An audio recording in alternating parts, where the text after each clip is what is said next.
It's it's weird. It's still showing live, and now it's showing like what is?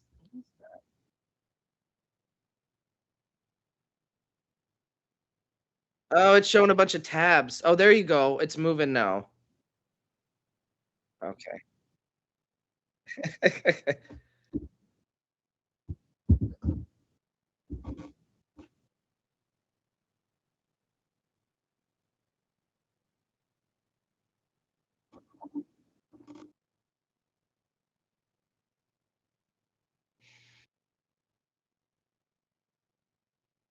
Yeah, the user account controls are kind of tedious.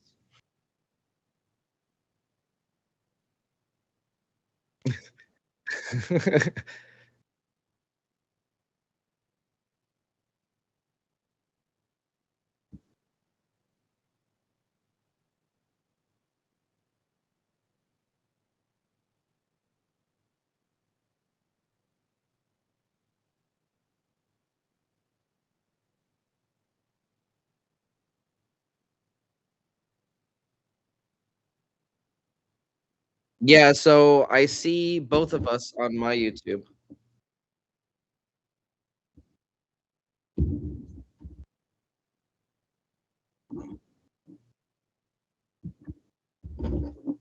Let's see. Mike. Okay, so now I'm back. Okay, sorry guys. Okay, guess I was muted. Okay, can y'all hear me now? Fine. Okay, so There we go. now I'm back. Okay, I can hear everything on my end on my Okay. YouTube channel. So Okay, so I was blocked. Okay, I'm gonna stop recording this one and record maybe cause issues in next, please. Okay, now X. yeah, there's always Yeah, I don't some understand. nonsense that we got to deal with. Okay, yeah, I'm gonna just pop out chat. This one doesn't do it. Okay, it doesn't work. Okay, anyways, I'm gonna exit. And yeah, so I think it's fine. And why is this?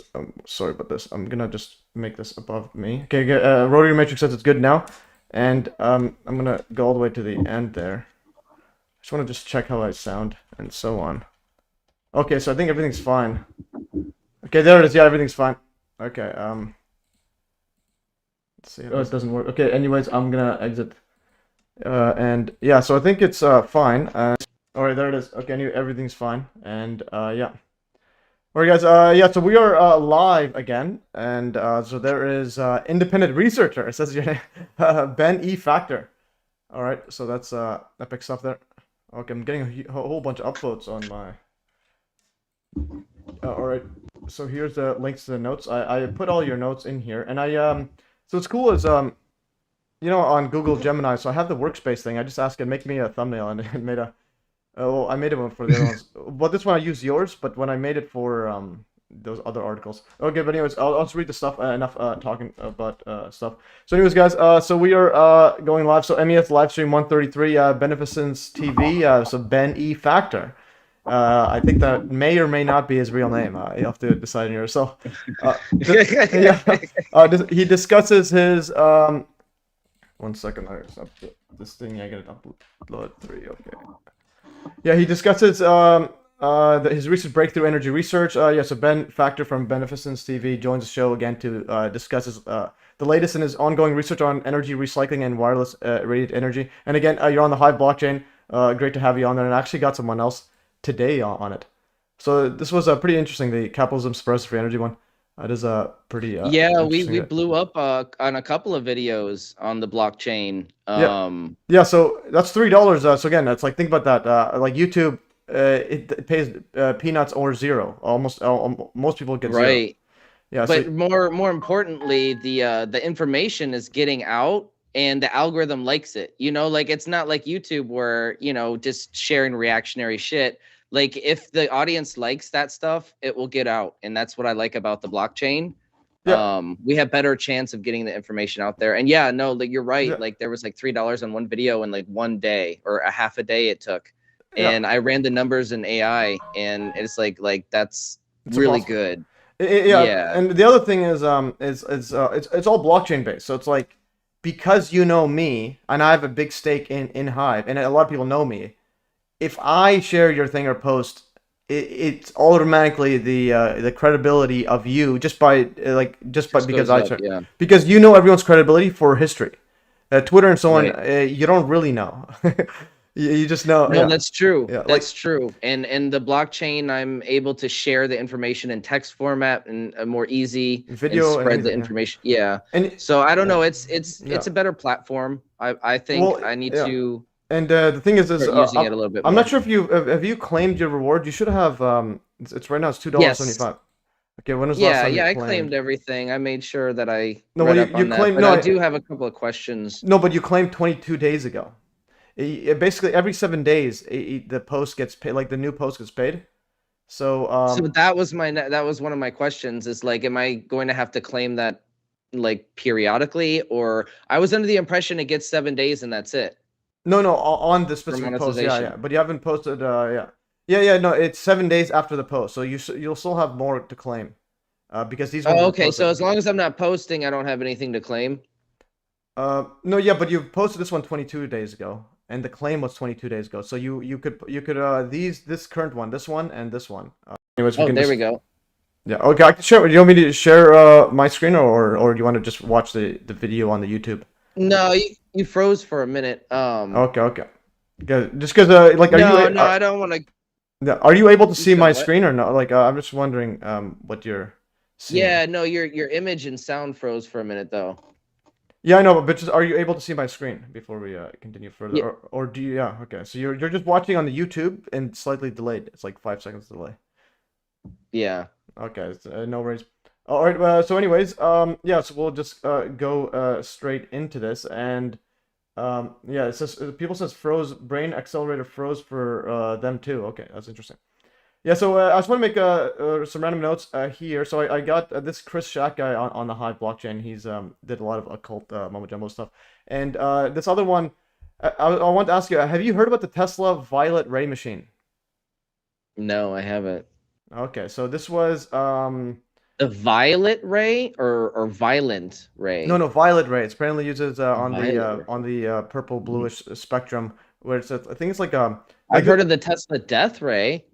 yeah, but this one's like a life ray. Apparently has some healing properties, and it was selling a lot. You Oh, can buy so some it's like, vintage ones. Yeah, and that's like I mean, there are certain researchers that I've, looked into that, utilize or claiming to utilize cold electricity, the negative component of the circuit with mhm, along with like plasma.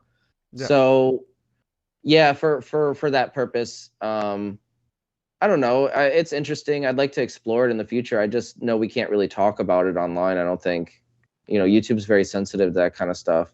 It's all right. YouTube, as long as you don't go too overboard on medical claims. Yeah, because this one is apparently taken off the shelves in a lot of areas, but people still like use even vintage ones. They might even modern ones. They might use different names. This was apparently Nikola Tesla. He Hmm. introduced it in 1893. So it uses typically what you have is it's like you have a Tesla coil, I think, fit inside, and then you have a glass tube with some like noble gas, and then that Yeah, ionizes that's it. some Yeah. kind of glass to ionize it. Yeah, Yeah. ionize, and you can put this on your shoulder and so on. This guy, I actually commented on See, him. that's the Yeah. exact method. No, that's awesome because that's the exact method from the team that I did a presentation for the Water Tribe community a while ago, and there was a team that was presenting after me, and they talked about the same method using Tesla coils and making sure that only the negative electricity was getting out to the, Hmm. they use kind of like a light filled with gas, a bulb, but they used two bulbs. And what they did was they bridged them, kind of like completing a circuit. So say you had pain in your arm, you Hmm. would put one light on one end of the Okay. arm and one on the other, and it would complete the circuit, and the energy would go through the part that was in pain. So that's kind of the same idea, honestly. So that's interesting. Yeah. That's very interesting. This one I want to test it out. And so this person he had some shoulder pain. And then he's trying it out. I actually commented on him. I was watching his videos before it came up, and he just all of a sudden he says he bought one because he kind of he lives literally like off grid, off even. So he has everything on his bike. He just goes around, and again he lives off crypto and so on. And yeah, so I asked him to do a follow up. This was 22 days ago. He said he could feel something. It's noticeable. He feels better with it on.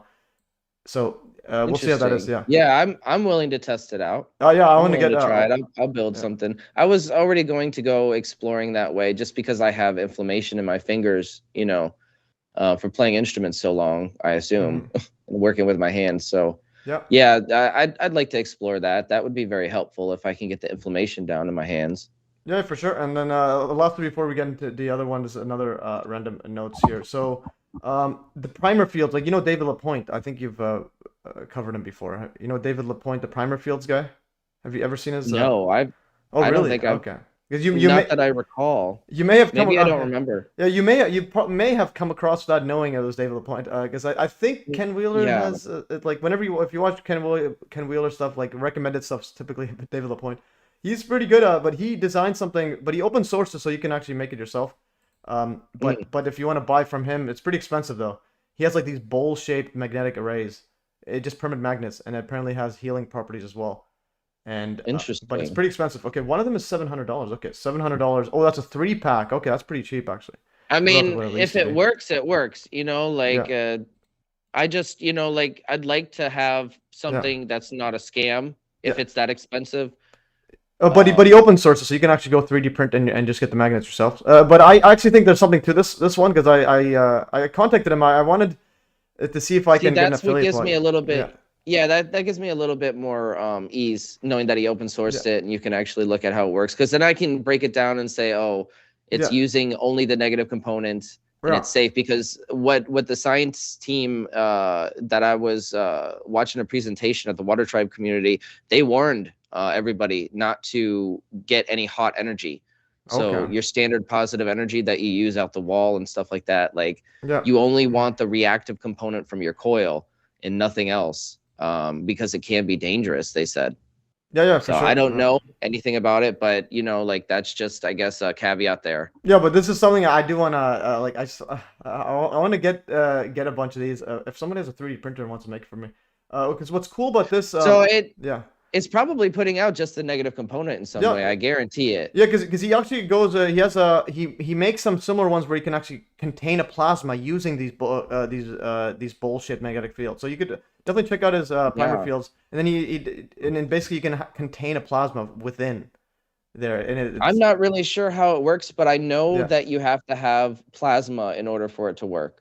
No, he feeds in From what plasma in there. Yeah, everything that I've yeah, read and yeah, everything that everybody's talked about, these types of devices. Yeah, even Daniel Nunez was working with the plasma for that purpose. yeah. So that's very interesting. No, it's just pretty interesting setup there. These bullshit. So I just want to get my hands on some of these.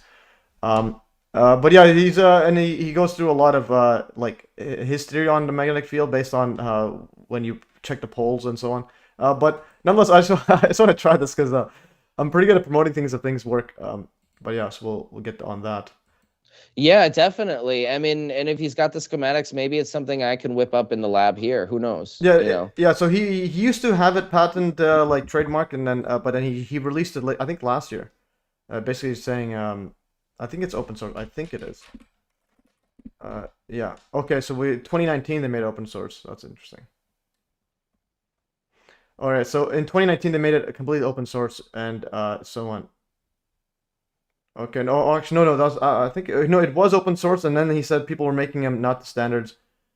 And what was the thing he did? Oh, a huge change. Okay. So I think they did some AI setups.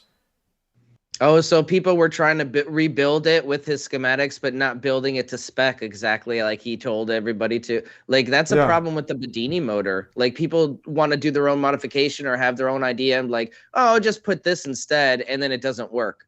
Or, like you get some kind of negative effect with that kind of device, I can imagine, if you make the wrong move there, Yeah, no, for sure. And now apparently he's working with ChatGPT to do some other momentum. So that's pretty interesting. That's probably smart though on his part, it is because again, AI can like look up things that you overlook, even if it's like a mainstream thing, even if you disagree with mainstream. Yeah, but it's like at least get it right.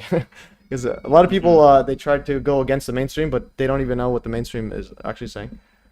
So, anyways, yes, that's pretty good stuff. And yeah, so let's continue on here. So I made your I made 2 of the papers that you wrote into an article format on the Hive blockchain. and I took a bunch of notes here, and then I also covered the Thomas. I watched the Thomas Bearden one, and again, it's just the synchronicity is mind-boggling. I literally did a Hmm. live stream last week on this Aronoff Bohm effect because of Thomas Bearden and so on. And so here's the setup here. This was Gemini AI thumbnail made. But yeah. All right. So basically, I want to ask. Yeah. So the thing is, for the stream, how do you want to go about it? Do you want to discuss what you've done so far, or how's your work going? Yeah, so I have a couple of quick updates, and then I want to get into the paper that I've been writing regarding the potential method for calculating the instantaneous power in partitioned energy systems. So I know that sounds like a lot, but it's not that hard to understand, honestly. I'm not a mathematician by any means. I used AI to help me with these equations, but the logic is pretty easy to follow. So when after my updates, I'll have you bring that on screen if you can, so everybody can follow along with the equations, and I'll just read it off on my desktop over there. Okay, because I am sharing that article as we see. It's on screen right now, as you see. Yeah, the potential. Okay, that's fine. So I just wanted to give you a Yeah. couple of quick updates before we get into that. So recently, I had some new theories for replicating the magnetic synchronicity and magnetic levitation experiments done by, Daniel Nunez, and the synchronicity experiment done by Jack Scholes. Because up until now, I haven't had any success in doing those experiments, maybe synchronizing it for a couple of moments, but not permanently, like they do in the video, where they're taking it outside the coil for like 20 feet or more, and it's still spinning and reacting while the coil's off. That is something that I haven't, like, I have a couple of ideas, but we tested it with a very powerful 1000 watt class AB car amp that I got, because I thought maybe it was some kind of power factor in there involved. And we failed, but it told me a lot about how to proceed in that front. I think in order to synchronize that magnet with the coil, and in order to get it to levitate in the center evenly, we have to have delicately placed wires, as seen in the version 3 PoE coil by First Stop Energies. So I have a coil frame made by Michel Morel. It is not the First Stop Energies coil, but it is one that is open sourced by my lab partner and mentor, Michel. He designed this with the Vortex-based mathematics engineering principles, and encoded with the 432 hertz frequency somehow. I have to get the full specs in order to understand how he did it, but those are the main details. So I'm going to be, in the next few months, I'm going to be working on a couple of new coils, because these coils are a good start. Like, even the lowest approximation of the work of Daniel Nunez or Jack Scholes, even the lowest approximation will yield some kind of positive effects regarding energy and magnetic field manipulation, right? But we need the delicately placed wires, I believe, in order to achieve that synchronicity and levitation effect, and possibly even maximize the energy output, the efficiency of the coil, which they're already really efficient. So it was a good start, but we're gonna take our time and design some new coils for the further testing. But regarding the mathematical framework for the synthetic AC model that I've been developing, we're going to be going over that, and that's where I was talking about, the potential method for calculating the power in partitioned energy systems, and I'll explain all that. But last but not least, after that, I have a quick demonstration in the lab of a new circuit that I've been working on. It's my own circuit, so I'm not really ready to release the full schematics just yet. I probably will open source it eventually, but it's proving to be really useful. Like, this one's proving to be way more versatile than the Lightning Thief that we've been working with, and it's possibly even more efficient. So what I mean by that versatility is The system I've developed here allows you to adjust the voltage to current ratio output on the fly, depending on the demand of your device. So say you have like a LED panel that requires a lot of voltage but little current, you can adjust that so it's only outputting the minimum amount of current that you need and the voltage. So you're essentially able to tune the efficiency on the fly very effectively, and it's able to run off a 9-volt battery. So it's really cool.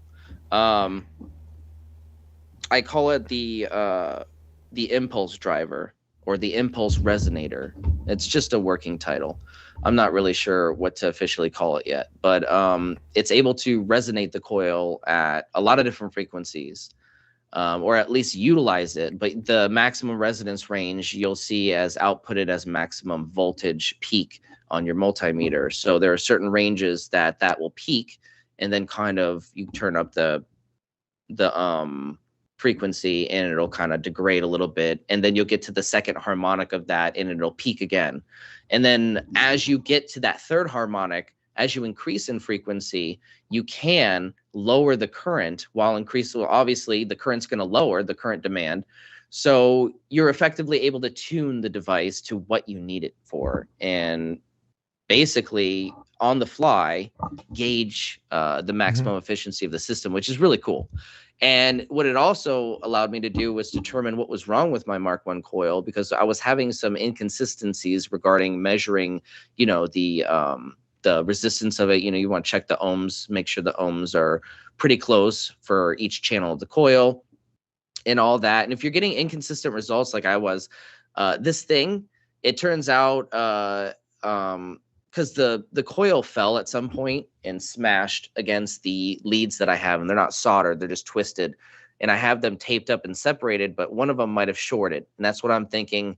But this device is able to tell me when that is shorted or not. So I can actually look at the power supply and see, oh, at this specific frequency with this duty cycle, the power supply should only be outputting 60 milliamps. And if it's outputting more than that, I know it's shorted, and I have to, like maybe go in there and readjust the wiring or something. But I was able to wiggle it and get it back on track. Sometimes thermal expansion also plays a role in that. When you're putting a lot of amps into that, the conductor is actually going to expand a little bit, and if they're not soldered together, they're just twisted like I have, you can get loose bits, and sometimes, things happen where they get shorted out, two channels that are supposed to be separated or whatever. So those are all mistakes that I'm learning from in regarding moving forward. And with this new coil, we're going to avoid most of those, hopefully, by measuring out each wire effectively, like almost like how Tesla did it. We're going to have each wire exactly the same length, and we're going to lay it down in the coil individually and wire it up as we go along, so we can, minimize all of those issues. So I think that's really cool. I don't know if you want to jump into the paper. Yeah, I could do that. I just want to ask about that coil that you have, or that white frame you have there. So what's especially unique about this one? Because you said it's something. So I'm not honestly sure the specs of it or how Michel engineered it, but he said he engineered it with the 432 hertz, or the number 432 in some way. I know it has 30 rings, so around each ring frame there's 30 rungs that you can put in, as opposed to, say, the PoE version 3 by Daniel Nunez of First One Stop Energies. He had 36 for his 3-channel coil. There's 30 here, so each channel, it's a 3-channel coil, each channel will have 10. Now I'm not really sure, other than that it has the golden ratio. When you look at the outer to inner diameter of the coil, it's maintaining the golden ratio there. So you have a tighter inner diameter, which is not what we see in the Dragon 7 coil that we're working with. It's already really efficient, this coil, but this closing the inner diameter, making it tighter and closer to that golden ratio. It was always a theory of ours, Michelle and mine, that would increase the efficiency and, help guide the magnetic field to the shape that we want it. Okay. And then later I have some questions about basically connecting your coil to Thomas Bearden's MEG, the motionless Oh, the energy. Meg. Just because just because there's something to this vector potential mumbo jumbo he's saying. And basically I want to see I'm how happy to look into yeah. it. To be honest, I don't know. I haven't dived into the Meg too much. I know just the surface level, but yeah, Yeah. we can definitely No, it is look into that. but like ultimately what it is it's basically like your so for your coil the idea would be can you map out where exactly the magnetic field is? Like if you were to draw it out, how does it look? Does it extend beyond the wires? Is it contained within? Where is the exact magnetic field? So it depends on the configuration. You can have a configuration where it is condensed in the center, and you can have a configuration where it is expanding outward. It depends, but you Okay. can pick up the field. And I know Daniel Nunez did this with magnetic paper. I have it right here. I don't know if this is like it's not big enough to do what we Yeah, I want to have do that. with it. This is tiny, but this is what he used. He set the coil down on top of it, or on either side or whatever, and he turned up the magnetic field. Like he turned up the power a lot. He said, I believe in one of his notes he said he had to turn up the power quite a bit to get that magnetic field imprinted on the paper, because I guess in certain configurations it just wants to condense in the center, but you can see the outline of the field.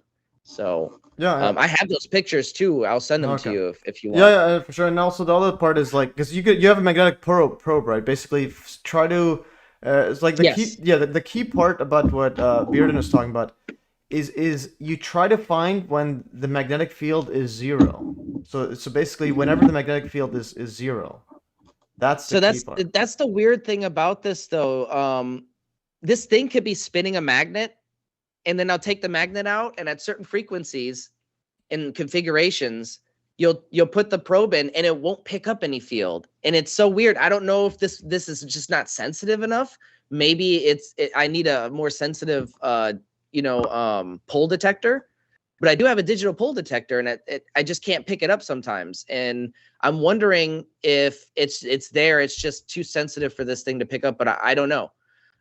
So yeah, that's a problem that I've had. But we can easily, test that by, trying to get more sensitive equipment. I Yeah, think yeah. Is it this? I don't know. It's like the coil is it's stubborn. It's weird. It doesn't do what you would think it does sometimes. And that's the whole point of, like trying to develop a model around some of this, Mhm. these systems, is trying to understand, these weird effects. But yeah, Yeah. it's going to take some time, but I think we can do it. I think we can map it out. No, it did definitely. I guess I'm starting to get a lot of it. I'm gonna show you just quickly because about that magnetic field mumbo Mhm. jumbo. So here's the Thomas Bearden one. So his setup is what they were trying to do is basically have the entire magnetic field within their coil. So everything outside of that, that's what's considered like magnetic vector potential, meaning the zero component. So whenever you have a condensed magnetic field, everything Mhm. else it's not just zero. It still has some energetic effect where when he pulses the actual circuit. So see, I'll keep fast forwarding until you could So see. that makes sense though. I mean, if you think about it, the magnetic field isn't it's either, it's not just going to stop in the midair unless some other force is pushing against it, right? And that must be it's interacting maybe with Yeah. the aether in some way, and it's creating that second field. I don't know. I'm just No, yeah. spitballing here. It's just but also when you pulse it, the change, the change in the actual like that vector potential thing produces an electric field, and he's saying that's where all this excess energy is coming into the circuit. But then the issue Right, with because you're creating a yeah, dipole. yeah. But then the issue he says with that is, well, you have all these coils and so on, but then the electric field comes in, that that pretty much fires up all the extra coils. So now you might have some subtractive components. So you need to measure everything Yeah, extremely detailed. right. Yeah. And that the whole point of impulse technology is to get the magnetic field out before and get it to collapse before the electric field Hmm. happens, right? So you want that to happen so fast, so you have the minimum amount of current. You don't want a lot of current, and Yeah. That's the whole point of the impulse, you know, to do it fast. And, you know, like to go back to, you know, it's a pulse is not an impulse for those who don't know. You know, a pulse has a start and an end, you know, da, da, da, that's a pulse. That's an impulse. That's instant, where the start and the end are overlapping. They're the same event. So you want that kind of event to happen real fast, so the electric field doesn't have a chance to really happen, right? And that was what Tom Bearden was saying, at least. So and with this impulse technology, that is, in my opinion, what's happening, especially with these types of vortex coils. You're just creating an impulse so fast that it doesn't give time for electricity to really happen. It's mostly magnetic field until you get to the load wherever component demands the current, and then it, you know, kind of manifests around that component. Okay, interesting. Just because I thought when you watch his thing, he was talking about electric field coming in and using that. I'm not sure how. I mean, exactly yeah, does he but do that? Yeah, it's just a bit. I'm just trying to wrap my head around. I'm But not really yeah, sure how the Meg worked, but the Meg yeah, might not have been impulse technology. Like, it yeah. worked with a It's magnet, yeah, so maybe it was a different type of phenomenon that he was working with. I don't yeah. really know. But what's interesting is so here's this a setup here. Like here's that Aronoff Bohm effect that he's talking about. He actually said if you have this transformer, like I just iron like square or circle, whatnot. So you have the initial coil inside, you energize it. There's the output coil, but he's saying the entire magnetic field is within the actual that iron there. Outside of that is that linear non-curl vector potential. And then, but what he's interesting is that he says if you put a magnet inside and make it like, oh, touch this, and if you were to measure the magnetic field at the North Pole there, it would not register anything. So like all of the magnetic field gets sucked into this thing, even though you put a magnet inside. The magnet doesn't even register a magnetic field. That's what Yeah, he. that's That's what that he. is interesting. I'm not really Yeah. sure why that happens. There's Yeah. maybe a cancellation of the fields or something. I don't know. Well, yeah. That's the part where I think if there's some connection with your coil setup, well, just a Rodin coil setup, is if it's somehow able to essentially suck up the magnetic field within a specific location. And so when you're pulsing it, because when you watch this very carefully, he's literally saying, and he's saying too, you pulse it. See this thing on the top left there? He says you would pulse it, and then that changes the actual vector potential. And then when you keep pulsing it, that change produces this electric field difference. Basically, whenever you have it basically says here E equals to the negative rate change of this vector potential moment jumbo. So I think so there's a chance that the Rodon coil setup you're doing when you're pulsing it, that's the aspect that's driving from a mainstream perspective. What would be driving the energy? I mean, it makes sense because what Yeah. we do know, and this is from direct observations from our lab experiment, we do know that in certain configurations it will pinch the pole of a, you know, it will literally pinch close the north pole of the field. So if it can manipulate the field like that, you know, like, you know what I mean? Like what else is it capable of that we don't know? Yeah, for sure. And so if you can see the screen, yeah, it says here again the A part. This is actually my next week's live stream on Wednesdays. It's on the vector potentials. I just need to wrap my head around what is, because you can see it has this curl thingy. It's basically, I think the curls. Do you have something up on screen? Because I don't see it. No, it's on. No, because the thing is, are you sharing? So the question I'm asking is, because before, were you looking at the live stream thing, or do you want me to share my screen? I can share my screen. Which one do you prefer? Oh, I can. If you have it on the live stream, I'll just look at the live stream. No, it's fine. No, I know, but I know the live stream's a little delayed. No, that's what I'm saying. Is I was telling you beforehand. I'll just share my screen, and I don't know. Yeah, no, that's fine. I'm sorry. I must have misunderstood. But yeah, if you want to share it on the screen, okay. So I will share this. Delay. I get confused. Yeah. Okay. I'll share that, and I'll bring this up, and then now I just want to test some stuff out, see the audio works or not. I can hear it. It's actually a dipole. I don't think I've seen this one. This is the one that you sent. Is it?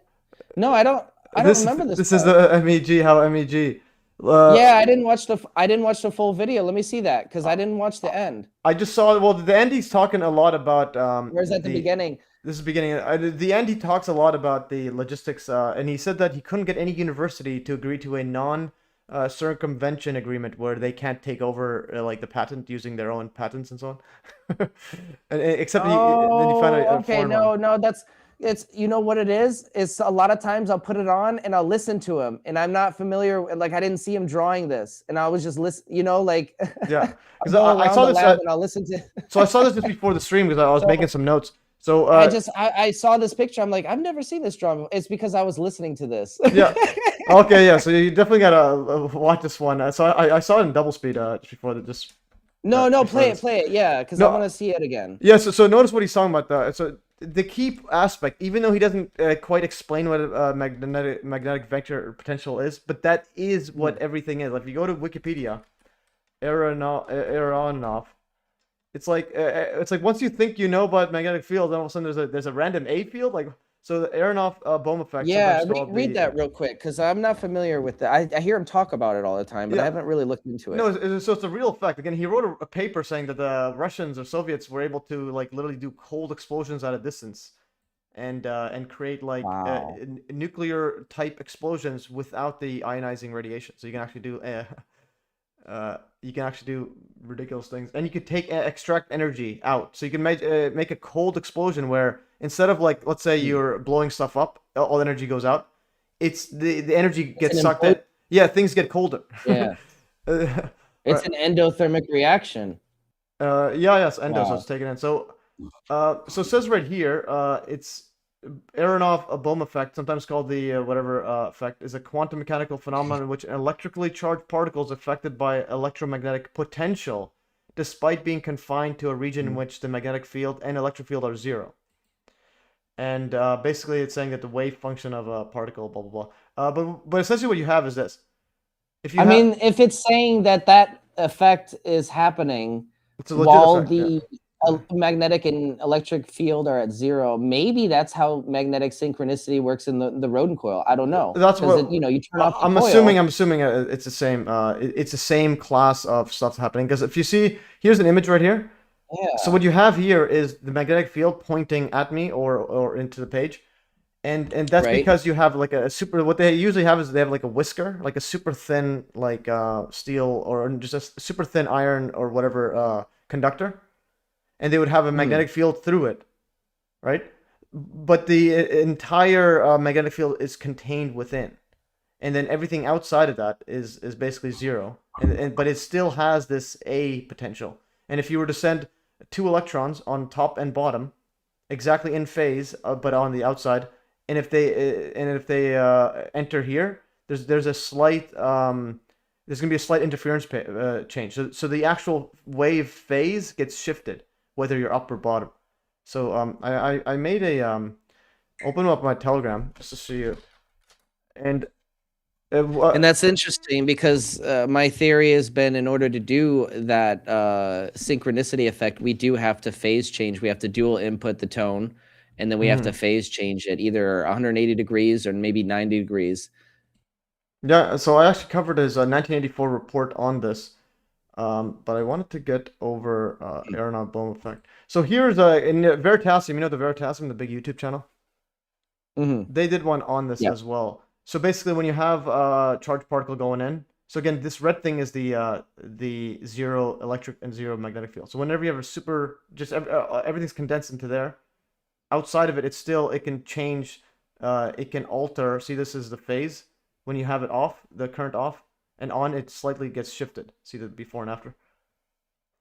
So you can actually change the actual phase of the electron beam without an electric or magnetic field, as long as it's you have a coherent source somewhere in there. Even though it doesn't go through the magnetic field, and you could definitely watch that. And you know Martin Fleischmann, right? The cold fusion guy. Yes.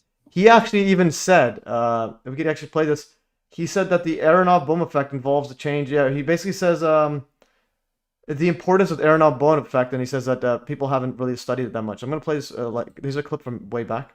Now, the There are some people who have social connection especially. So I think the relationship of the Vortex is not with you. I think that's going to be one of the most fruitful tactics in the next section. He basically says the rejigging of the Aronoff-Bohm effect is going to be one of the most fruitful parts of research in this next century. So it's like, and then start studying it seriously. Yeah. Well, I mean, because I think that is my opinion. What it's looking like, it's the connection between, a lot of people say ether. It's like Vortex, Tesla stuff. A lot of woo-woo sounding stuff. Mainstream says a lot of technical things that nobody understands, not even them. They see shit. It could be a big missing piece of the puzzle. Though, I think that is essentially what it shows, because you can do things without a magnetic electric field. Like what can anyone do without an actual? Yeah. See that sounds like spooky action at a distance. It is, and then basically what he refers it to as like that's what he talks about, scalar waves. It's basically it's like a longitudinal push of the ether or space. Okay. Whereas the magnetic and electric field, you can think of them as the ripples or the vortex. So vortex would be and then the ripple could be electric field. But then he's saying the actual longitudinal push. So you have an ocean, you can move at a distance without sending a wave. So like imagine you had water and you push at one end. You just have or like the earth, you can actually shake it just by pushing forward. Instead of like up and down. So you can just listen to him discuss some of this, just because it's coming from his mouth. It's pretty interesting how he explains it, and just so you have an idea of what he's trying to grasp. Doesn't have a curl. Okay, it's moving little B. When he draws it out, he draws it out. And here's why we can do it with MEG, legitimately as proven in physics. In the MEG, suppose I have a toroid coil. A toroid is wound around like this in a circle, but it's wound all the way around it very tightly, and it closes back almost on itself. What happens in the toroidal coil is the magnetic field, the B field, is confined inside the coil. It can't escape outside. Normally, the magnetic field spills out into space. We need to know two things. Magnetic field, any force field, is not a primary field of nature. The primary thing is always a potential. And it's called magnetic vector potential A. That's the name of it. Magnetic vector potential. Now, magnetic vector potential is a weird beast. It's got two components, basically. One is swirling. It's a curl component. We would write that del cross A, and that is what we call the magnetic field B. And normally it hides the other component.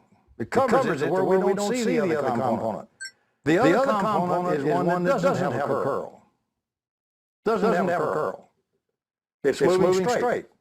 So the curl of it is zero. But it's still a real potential. If you take this toroidal coil, first of all, we had to pay to get that B field trapped. But it's been found by Aronoff in 1959 that if I normally have a source of B field, I'll just draw a dot here that makes B field. It's actually a dipole. And here's B field spreading out in space. I know that's a curled magnetic vector potential A that I'm looking at. And it's hiding this other component I can't see.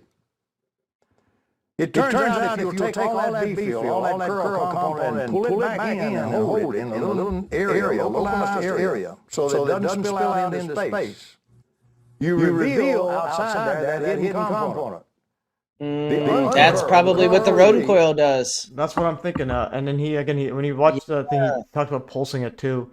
And then the key part is when he talks about the electric energy. I'll keep playing until like just maybe a minute, but it's pretty fascinating. A potential. Yeah, keep playing. I'm gonna have a quick smoke while I watch. Okay, sounds good. Isn't this interesting? If you localize the B field into a little small location instead of spreading through all space, you have all the B field energy you would have had through all space. You got that in your hand in this local space. But outside that, you've got a whole bunch of extra energy now in uncurled A potential form. Well, A potential is wonderful. In the curl form, it makes magnetic field. So if I've got magnetic field, I got all my Coil component down here in this localization zone. And outside here, I have a new component of energy I didn't have used before in my immediate environment available. Isn't that interesting because it's easy to collect it? All you have to do is change it real fast. The time rate of change, dA dt, produces an E field in the opposite direction from where the A field was going. Which there you go. Heading. Yeah. It makes an E field. And he talks about pulsing it. Yeah, so that's pretty much it then. And yeah. But then he continues on when he talks about the MEG where again when you localize everything. So here's the part where he discusses material they're making new transformers and all. And he was talking about a specific material for this that he's we like, found a construction core some like nano crystalline setup there, but that's for the shelf type of construction, nanocrystalline material. There's two types to do it. See, that's the thing. Like I'm under the impression that at least for practical uses for like, you know, emergency purposes, we can extract energy from the vacuum in very simple ways. Yeah. Just using, and I think that the geometry of the coil that's helps facilitate that. Yeah. So I think, you know, the MEG and all that, they're really good components, but their tolerances are so tight, you know, like in the material you have to get is very specific. So but the science behind them, I'm sorry. I just wanted to. No, you're right. No, you're right. There's no point in having free energy if nobody has access to it. This is my main point. You know what I mean? Like, so. Well, it is, but also like but like I understand from his perspective because like he was still asking for $9 million from a investor. Well, in this phase he was experimenting. You know, honestly, I think if he was still alive, he probably would be experimenting with different geometries of coils, kind of like what Gerald's doing, not just the rodent coil, but other types of geometries as well. So, but yeah, that's an important first step in laying down all this physics, you know, and all the groundwork that he did. But no, it's important to understand this, and to be quite frank, I only understand a very small percentage of what he's teaching here. I'm still learning. You know, Tom Bearden he was very, very smart. Yeah, just one second. People are saying that the stream ended same material for 10 minutes or something. Is it working on your phone? Can you double check? Let me see my phone or whatever you're using. Some people are saying that it's not working.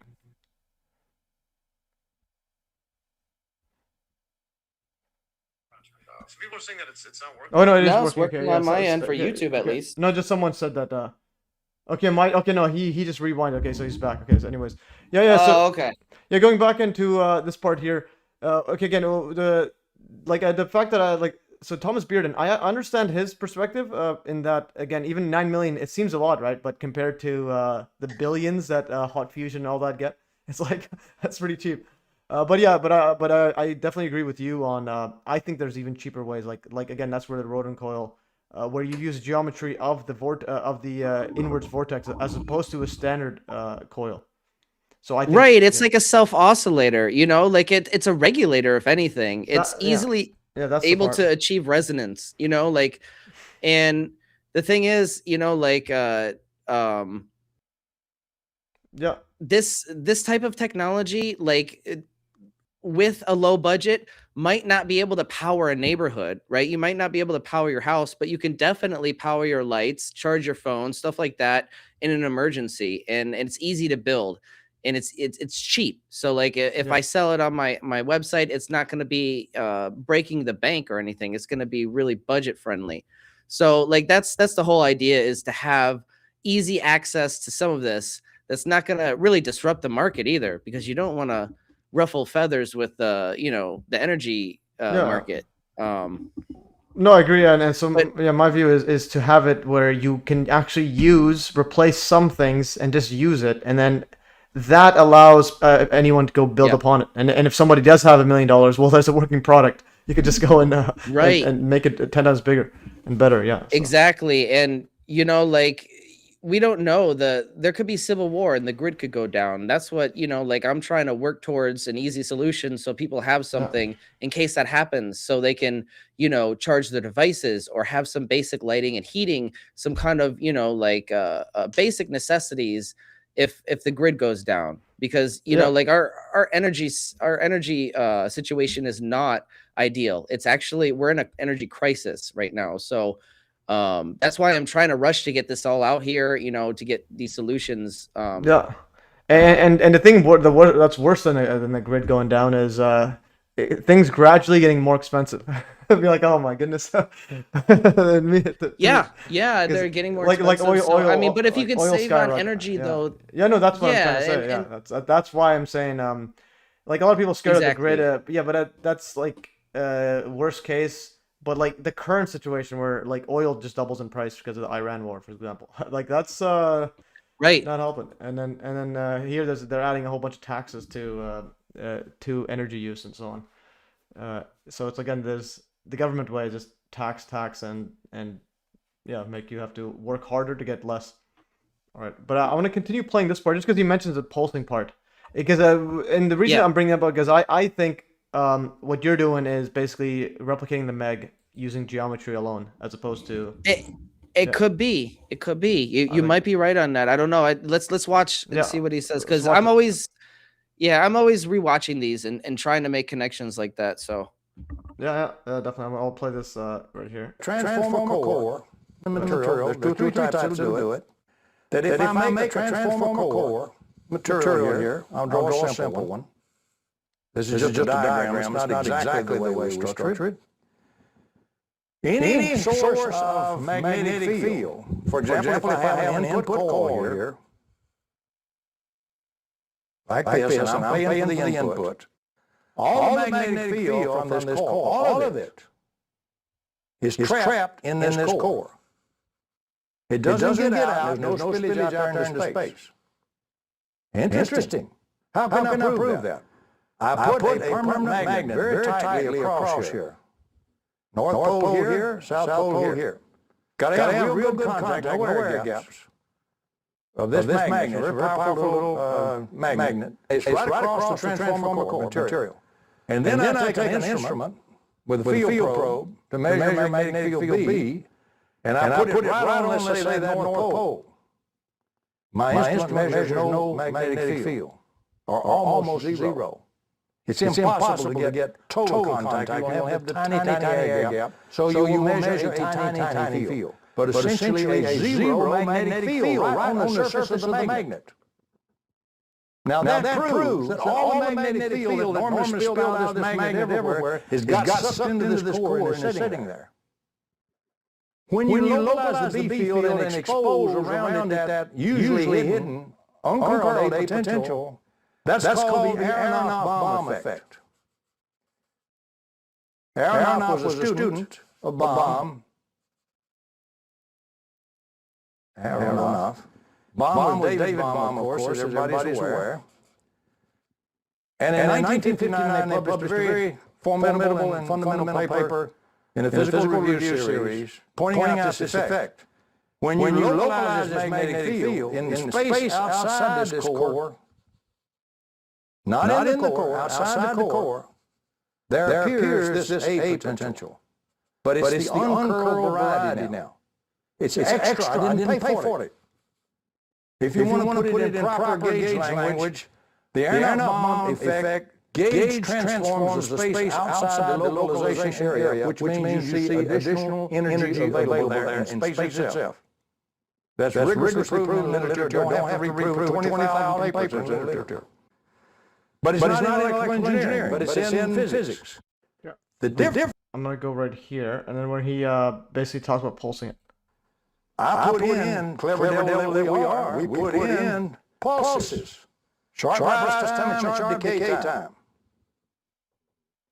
If I want to get a little bigger E field, I'll make a sharper rise time and a sharper decay time. I get an E field one direction one time and the other. And what happens is the space here. I can have as many coils wound on this core as I wish. Let's put an output coil on it. Just to say we got an output.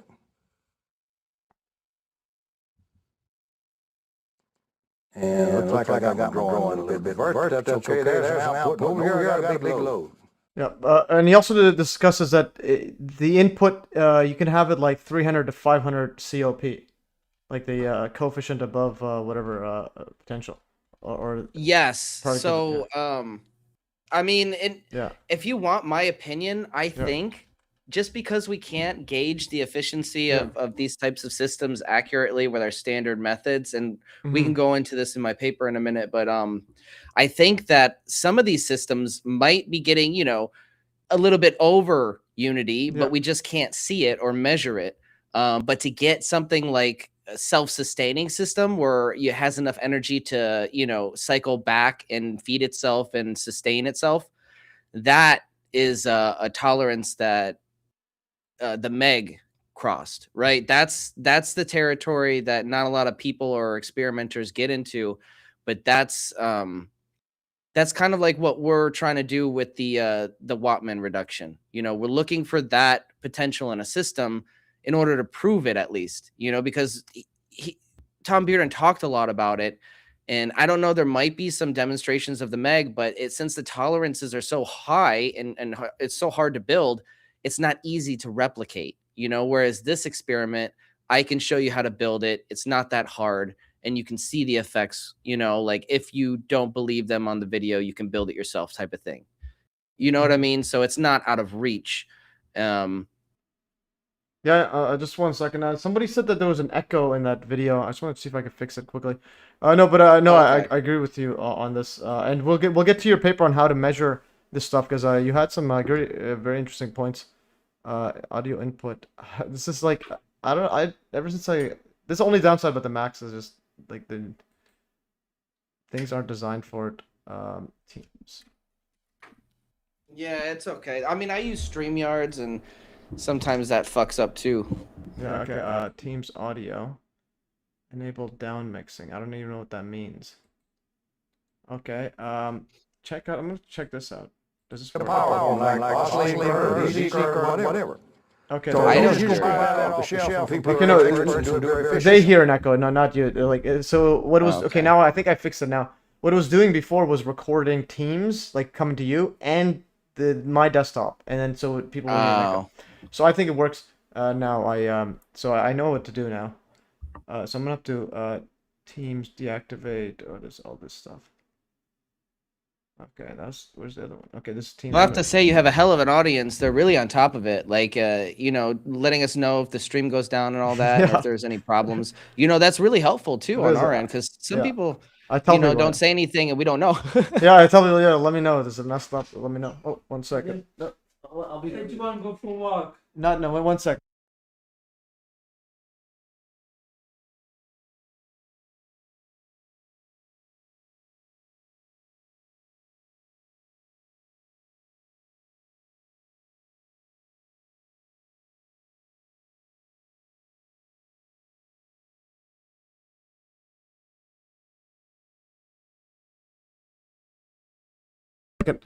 I'll be back in a few just a minute. I need to sort something out. Again, I'm like babysitting my my handicapped brother. It was. It's no problem. Just play the Tom Bearden, and we can watch him for a few minutes. Okay, so let me know where do you want to play it from? It's Yeah, just play it right here. It's fine. Okay, I'll play it right here, and I'll be back in a few minutes. I just gotta sort something out. But what we really have that's significant, it's not a regular transformer. We have an extra energy input from the environment that we don't pay for. That's the key. Now let's draw the MEG diagram, and it turns out to be just like Rodent that coil crazy axis heat transformer in a certain I have my system called the MEG.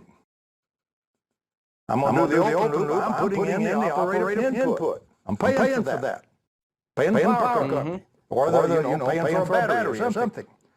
But now, from the environment, I have this extra input of energy, and I'm going to put the bar over the A, and when I perturb it, it's going to be in dA dt equal minus E. Instead of going out, it's going to come in. So now I have an extra input of energy into my system free from the environment.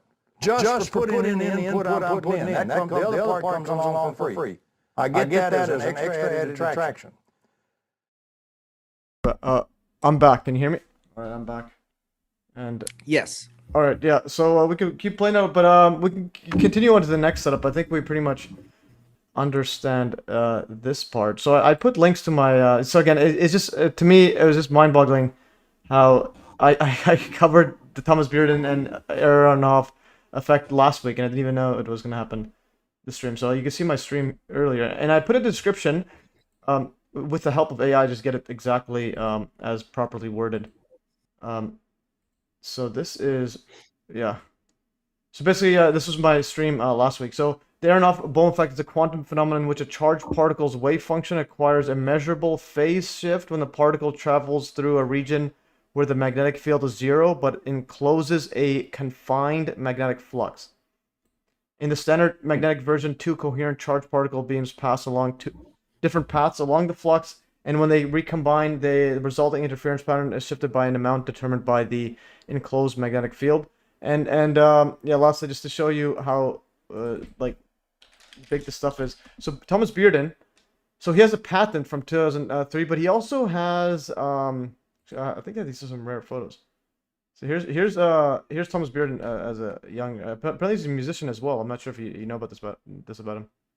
Oh, that's right. I thought I read something about that. Yeah. That's him? Yeah, 1951. So it was part of the Rhythm Harmoniers. The guys, and I think John Hutchison's dad was also a musician. Have you heard about that? I don't know. Hutchison. No, I haven't. Yeah, so here's his mom and dad. His mom was like a model. So this is John Hutchison's mom. And there's his mom, some natives or something. And there's his mom, his model, and there's her with a horse, and I want to show the dad because so that was her, and then there's I think that's his dad, it might be, but here's this might be the grandpa and grandma, but here's I think this is his dad. He was a musician. I think he's the one in the center.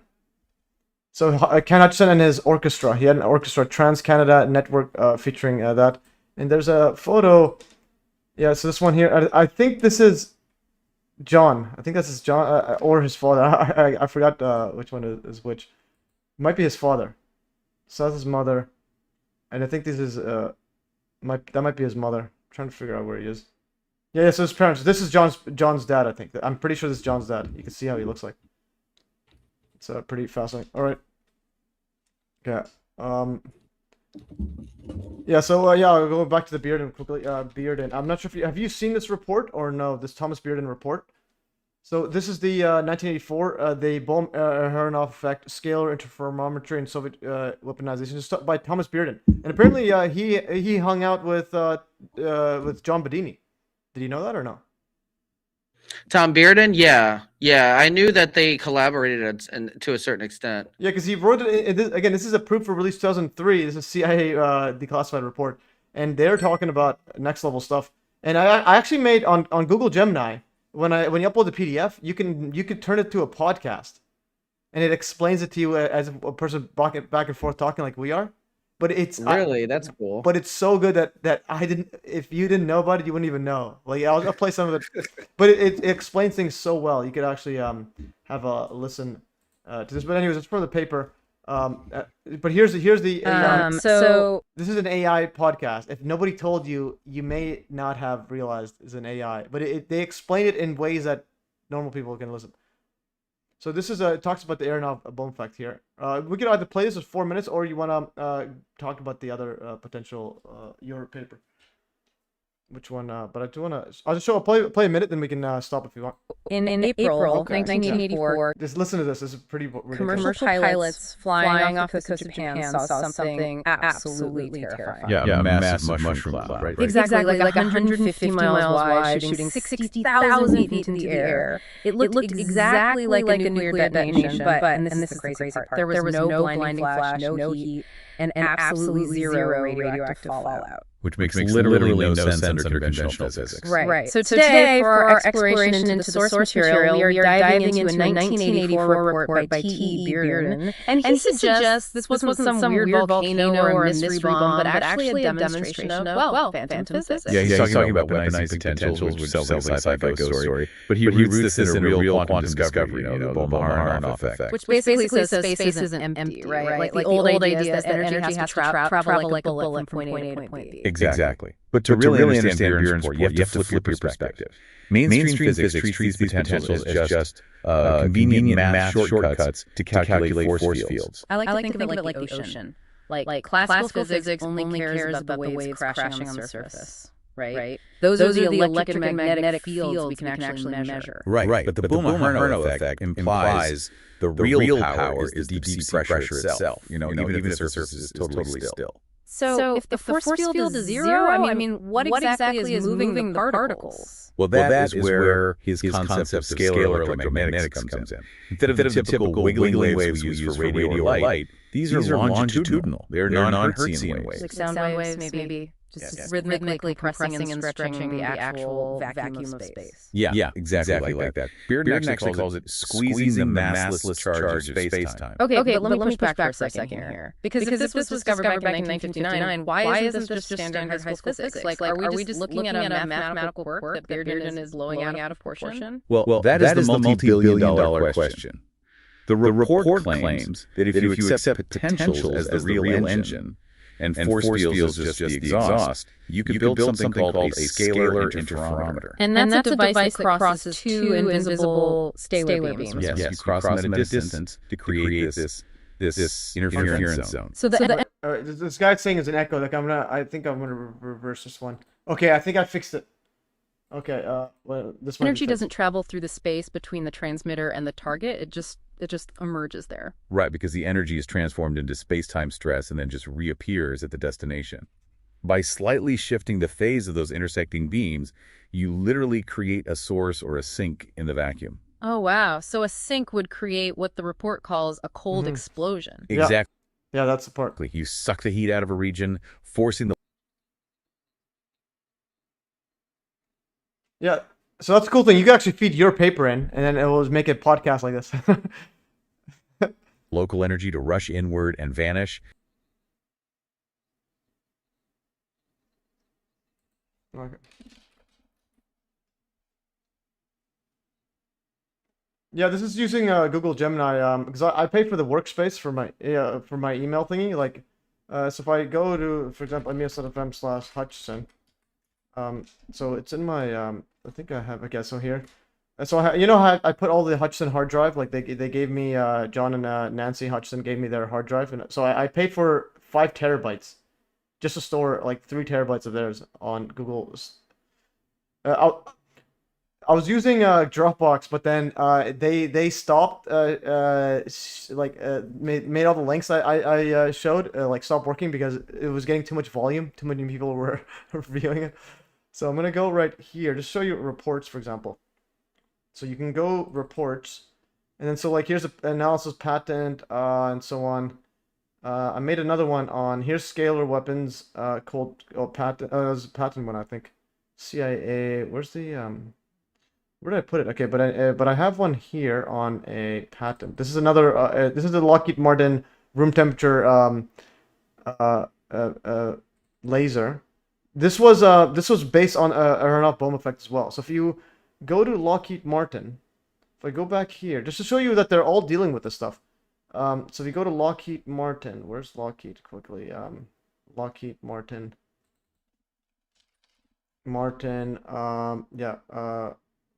Lockheed Martin, right here, 1 second. Yeah, so this is I thought I had that there just to show you, but so see this patent right here? This is a patent from Lockheed Martin, right? On generating coherent matter wave beams, and you could use it for cloaking and a whole lot of energy extraction and so on. And so they all references the Aronoff Bohm effect. So this is Lockheed Martin, a recent. Yeah, and if you go to AB effect, it's like that's literally all there. It's all talking about AB effect. And what's interesting, yeah.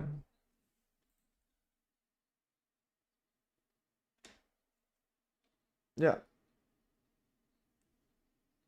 Yeah. Yeah, and this is 2011 thingy there. So yeah, going back to that. So if you go here,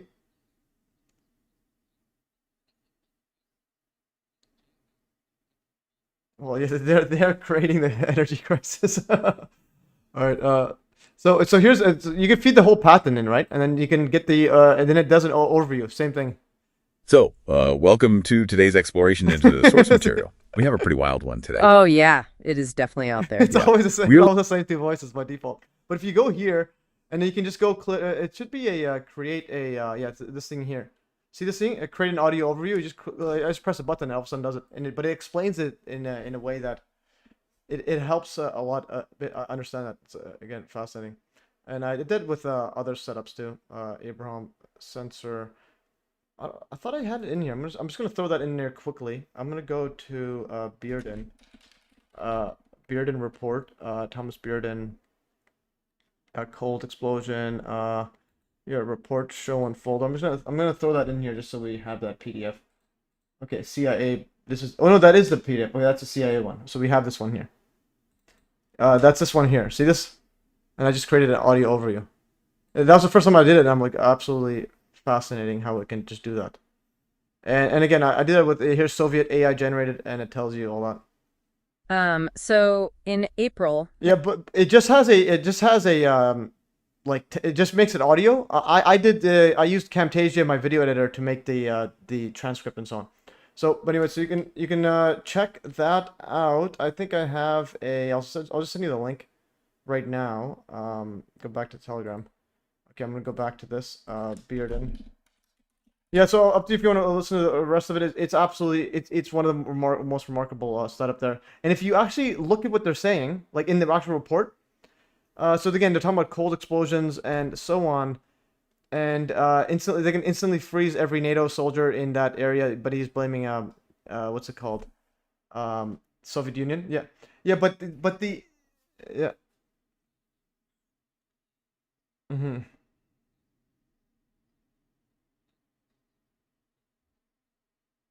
Yeah, definitely. And but if you listen also like the example he uses as something that will happen in the future. He says particularly if monstrous cold explosions appeared without warning in densely populated regions of the U.S. In fact, one may argue that the Western military and civilian leaders would not even grasp what was being done to them or who was doing it. And he said, of course, the same scalar interferometry can be used to use in the quote produce energy mode, in which case it can jam or knock out almost all electrical equipment in the target zone, detonate explosive materials therein. Note that a massive electrical fireball, say several megatons, over New York City. Like what? out of all places. Yeah. Yeah. Yeah.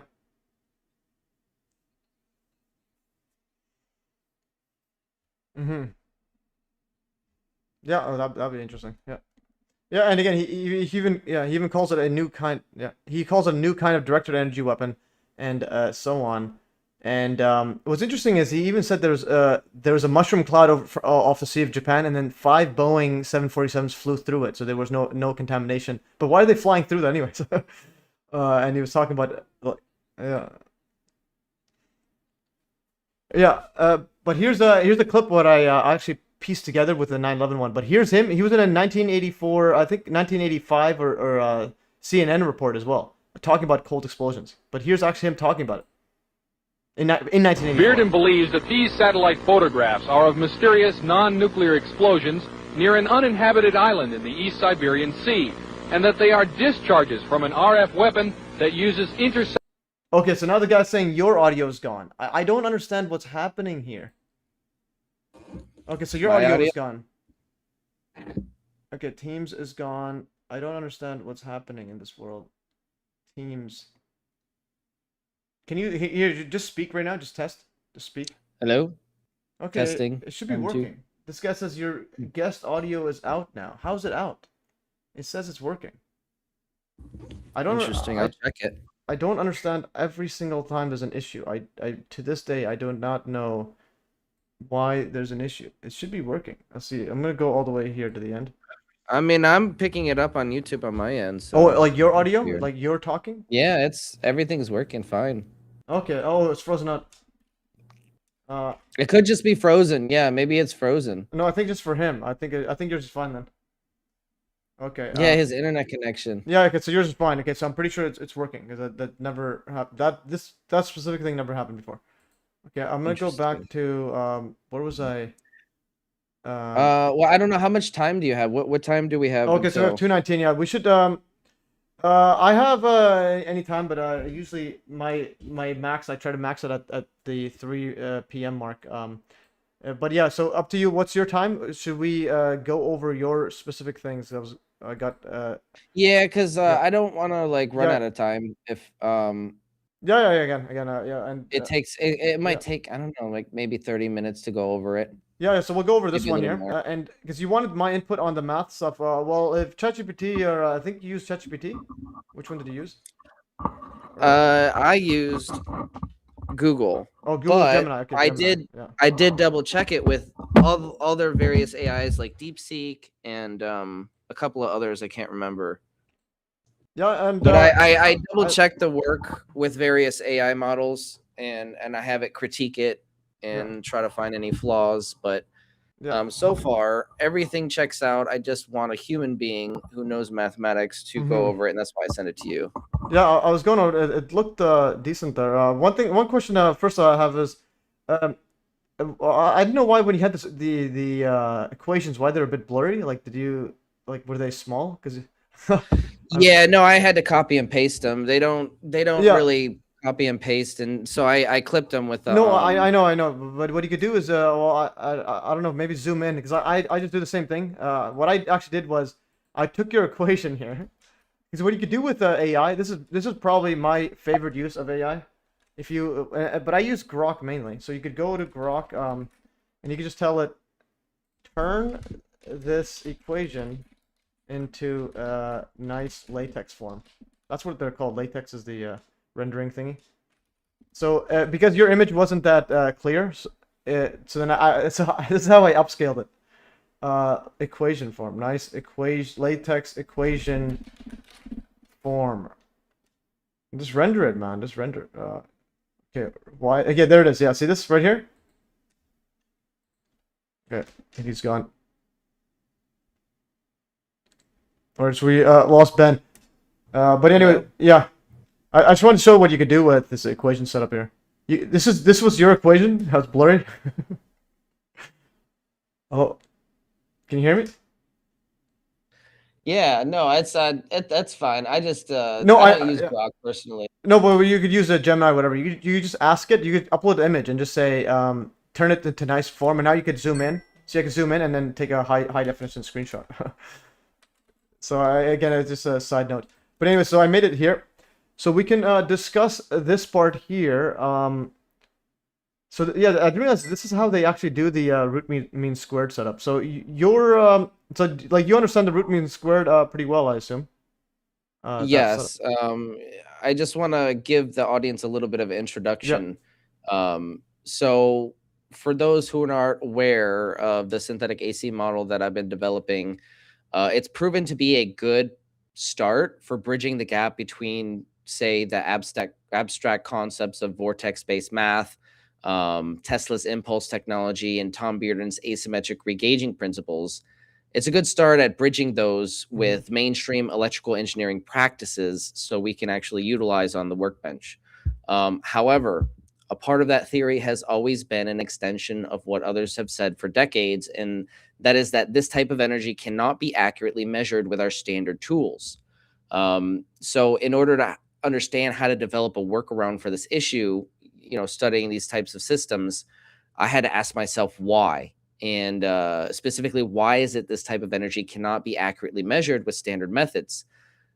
So, since the engineers will be demanding a mathematical framework to go along with the synthetic AC model, this is that attempt at creating that mathematical framework. So, to start, though, we have to understand this fundamental flaw in mainstream thinking.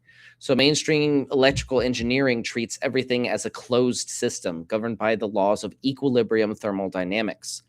But this completely ignores the fact that a separate set of laws called non-equilibrium thermodynamics governs open systems interacting with environmental gradients.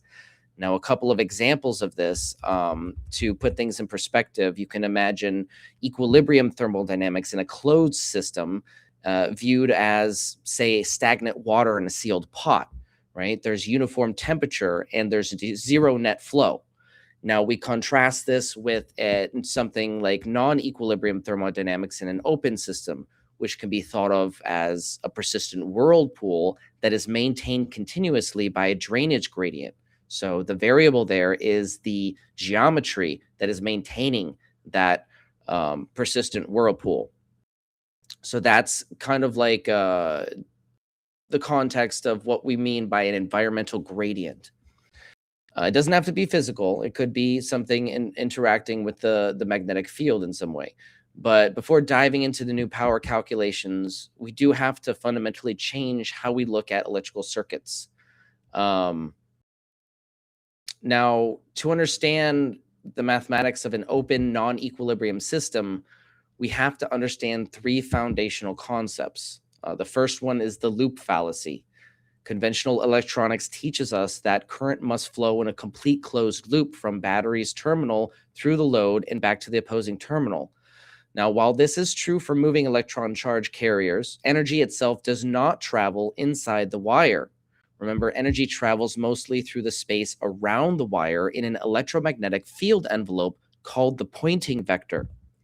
Now, when you use specialized geometry, such as the ABHA coil, which is a Rodin coil variant, use special geometry coupled with rapid time asymmetric switching, you can physically partition these field vectors using something as simple as a high-speed diode. The forward energy and the backward collapse do not have to fight each other in the same wire. They can be geometrically guided along entire separate pathways while still being coupled via a field bridge. Remember, diodes, they block current, but they still allow for field interaction. So the second fundamental concept that we have to wrap our heads around goes back to the root of the synthetic AC model, which is reverse symmetry versus asymmetric sequencing. This is differentiating between a true alternating current signal and a synthetically created alternating current signal. Now, a true AC signal is reversal of the same energy. You're reversing the polarity of that same energy. You can imagine this as a closed pipe filled with water. A piston pushes the water forward and then pulls it back along the exact same path. That water is simply sloshing back and forth in place. Now, because the fluid is constantly reversing direction, it's actually fighting its own momentum, creating friction and heat while it does so. Every push forward is entirely undone by the backward pull. So you're losing some as you alternate that current. As efficient as it is in electronics, synthetic AC is proving to be more efficient because it is the sequencing of two or more bidirectional pulses. Now, you can imagine this as two separate people standing on opposite sides of a room, taking turns firing ping pong balls into a central zone, one after another. It might look like an alternating waveform on a standard meter, but in reality, it's a choreographed sequence of independent time asymmetric events.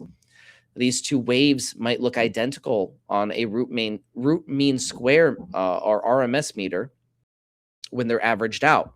However, as we peek behind the curtain, we realize a stark truth. These two waveforms are not the same. True AC is not the same as synthetically created alternating current. So why do we categorize them as being the same? The synthetic AC model aims to correct this inherent contradiction, but we need to formulate a new mathematical framework in order to determine the efficiency of these systems if we're going to get anywhere with the engineers. A new methodology needs to be formed from this thesis. So this is my attempt at a potential method for calculating the instantaneous power potential of nonlinear systems that utilize synthetic alternating current. Now, the third concept is the RMS blind spot, and this is what we're talking about when we're talking about standard meters. Standard digital multimeters or averaging oscilloscopes do not look at reality in real time. They use mathematical smoothing tool called root mean square, or RMS. RMS acts like a statistical blender. It takes sharp, high energy spikes, such as the reactive negative 168 volts output from my coil, and smooths it out over time into a gentle artificial average. If you have a true, so in reality, that negative 168 volts could be peaking at, say, 200, maybe 300 volts, but it's smoothing it out. So, and as a result, we have an artificial average. You know, it's important for gauging certain systems and for utilizing for measuring in certain ways of our system, but it is not useful for utilizing the for gauging the actual coefficient of performance in a system that utilizes synthetic AC, like an open system, such as the modified Joule Thief we have with the rodent coil. So, if you have a true sine wave, compare that with a nonlinear pulse-driven synthetic wave, their integrated averages might yield the exact same RMS voltages. However, how they release energy is different. How they interact with the environment can be very different, and how they perform work under load can also be radically different from one another. So thus is the need for this new synthetic AC classification. And I have to remind people, at its core, synthetic AC and the model of synthetic AC is at its core a taxonomy correction, right? It's a classification correction. So let's just jump into it. The mathematics that follow will completely abandon the artificial averaging of root mean square. Instead, we'll look at the instantaneous power integration over time, measured in absolute units of work, joules. Now, by calculating the forward path and the backward recovery path, the collapse from the coil, by calculating them both as independent thermodynamic events in joules, we should be able to accurately track how a geometry-dependent open system successfully harvests energy from environmental gradients. So from this, we can extrapolate how much energy, if any, and that's a big if any, is being extracted from the surrounding vacuum. So we have a method to calculate if the system is getting a COP greater than 1, whereas before, these methods would just render that unseen. Even if you're getting a little extra power, say you're getting 120%, right? You're getting a COP of 1.2. You know, it's not enough to self-sustain itself. It's maybe enough not even to notice that it's getting above 100%. Especially if you're averaging out everything and you can't actually see the power yield of that impulse that's happening. So if the energy is being transferred mostly through that impulse event, we should be able to see it with this method. Now, it could yield a COP less than 1, who knows? But if there is any energy being harvested from the vacuum for free, this method will undoubtedly calculate it. Because again, remember, we're getting 10 plus volts output. We're putting in 12 volts from a battery. We're getting only 10 plus volts output from our coil, but negative 168 volts, and they have different paths. The positive energy, the 10 volts, is going to the load without any obvious return route back to the battery. It's just dissipating in there. While the negative energy is creating that bridge back to the battery. However, it is getting a negative 168 volts back to that battery. And that's the average, by the way. That's not the actual calculation using this method. So that could be inaccurate, but it is getting a lot of power back to the battery, it makes sense why it lasts, 15 plus hours on 12.2 watt hours of energy compared to a standard off-the-shelf inverter, which, operates maybe 80% efficient and it's only lasting 3 hours. That's a big difference. So that kind of inconsistency in engaging, so the meters are telling me it's not getting over unity, but this, is obviously running for a long period of time. And it's only it's at a duty cycle of 50-50, which means like it's not mostly off. It's only off for half the time. So even if we account for the duty cycle, it just doesn't account for all that extra. So this is a method that we can utilize going forward. Now, this is where you have the graphic up. The standard way to calculate efficiency is the root mean square. And it's using this calculation right here. But because the root mean square and squaring operations in general RMS voltages do not obey linear addition. So, for example, if you have two independent orthogonal AC waveforms, say two 5 volt RMS waveforms, adding them together does not equal 10 volts RMS. Their combined effective voltage is calculated via the vector sum, which is the square root of the sum of squares, which is that. Yeah, it's right here. Yeah. Yeah. Yes. So. Oh, you're frozen. The COP equation. It froze? No, for a second. Yeah, now you're back. Okay. Yeah. But the correct methodology, in my opinion, to fix the COP equation is to properly account for all partitioned energy events. Now, in normal systems, you're not partitioning the energy. You're kind of either abandoning that extra energy or you're not utilizing it effectively, right? The negative return from the collapse from the coil, it's either being underutilized or just discarded. Whereas in this system, we're utilizing it with the forward and we're timing it correctly where it's a dance and it's creating that perfect alternating current between those two oscillations. So we need to account for all partition energy events. We have a forward energy event and a backwards energy event, and they're not equal. They're not picking up as equal on the meters, and they're in fact picking up as being partitioned during the closing end of the loop of our circuit. So to properly account for all these partitioned energy events and prove the COP could be greater than 1, we must completely abandon the concept of averaging RMS and focus strictly on instantaneous power integration over time in joules. So remember, energy is work measured in joules, and power is the rate of energy transfer measured in watts. We must measure the input and output energies independently by calculating the exact area under the respective power curves. So first, we have to define our time domains. These domains in my system, the Lightning Thief at least, there's 2 domains and they're time asymmetric, meaning you're getting a bigger reaction than you're putting in. And they're not even. We have T1 and T2 in our equation. So we're going to separate them. T1 is the duration of the active forward excitation pulse. So you're measuring the forward pulse alone. T2 is the duration of the asymmetric field collapse, the radiant recovery event. So that's the backward energy. And then capital T is the total cycle time. T1 plus T2, or however domains you have, you might have more than 1 bidirectional or more than 2 bidirectional pulses that you can utilize. You might have 4. You might have a true AC signal with a synthetically alternating signal superimposed on top of it. So that also needs to be accounted for as well in systems like these. So true instantaneous input energy, because the backward pulse dynamically alters the battery source local scalar potential, you cannot use averaging input current. For this, we must integrate the instantaneous product of input voltage and input current.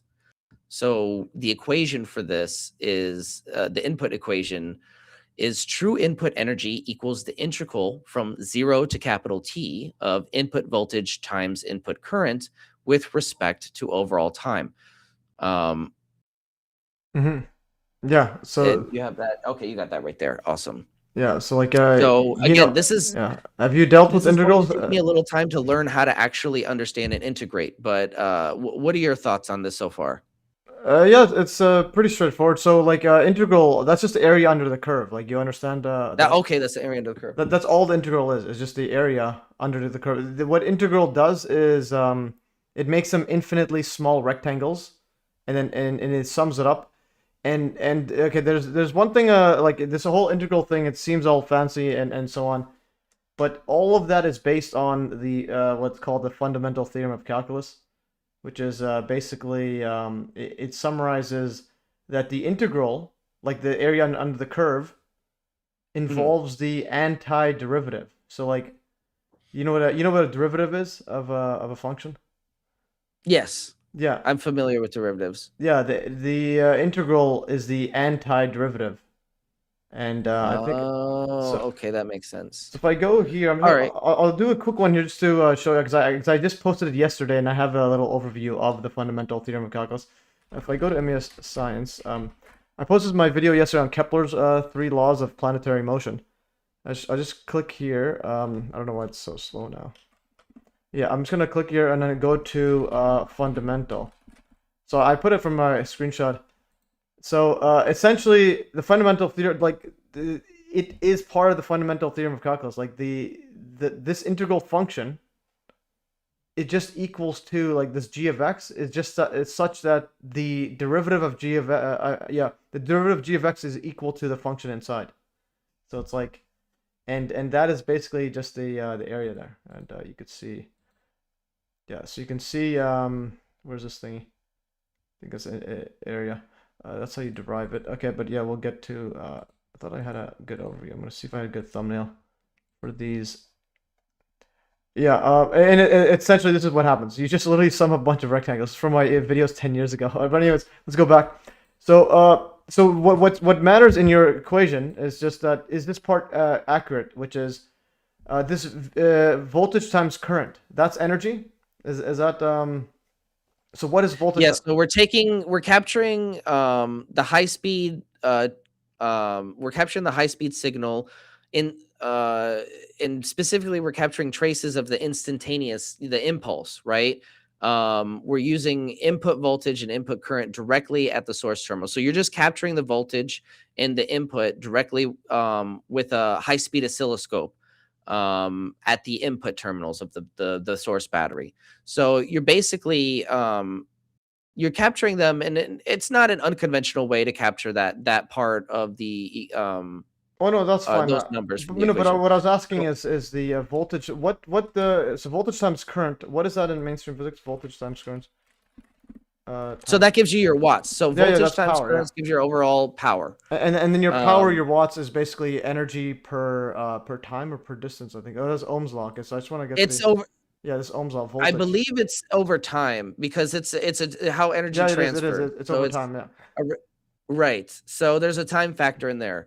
But what we're doing here is we're just capturing these two numbers with a high-speed oscilloscope, and we're multiplying them to find the instantaneous power, and in order to integrate them over the exact time that we captured with our inputs from before, the T1 and T2. No. So this is correct. So V times I, then because you said that it was basically energy per time, right? I believe so, yeah. And then this is a DT over there that basically cancels that out. What you're gonna have is an area. Yeah, it's gonna be an area under this curve. Yeah, that's pretty much. I think that's. Then you have to multiply it by time. And that's what we're looking for. Yeah. Yeah, because what you're gonna be graphing out is the power, and then you're gonna be multiplying it by the area is gonna be multiplied by time. So you're gonna have an energy. Yeah. So the total is gonna be energy. And I always thought this is what actually I thought this was what they do.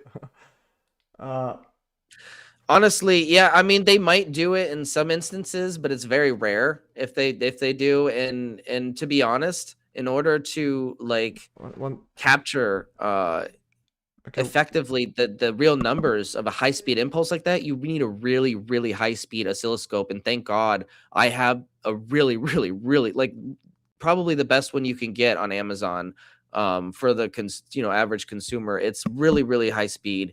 You need an average oscilloscope that you buy, even an expensive one isn't really going to pick this up.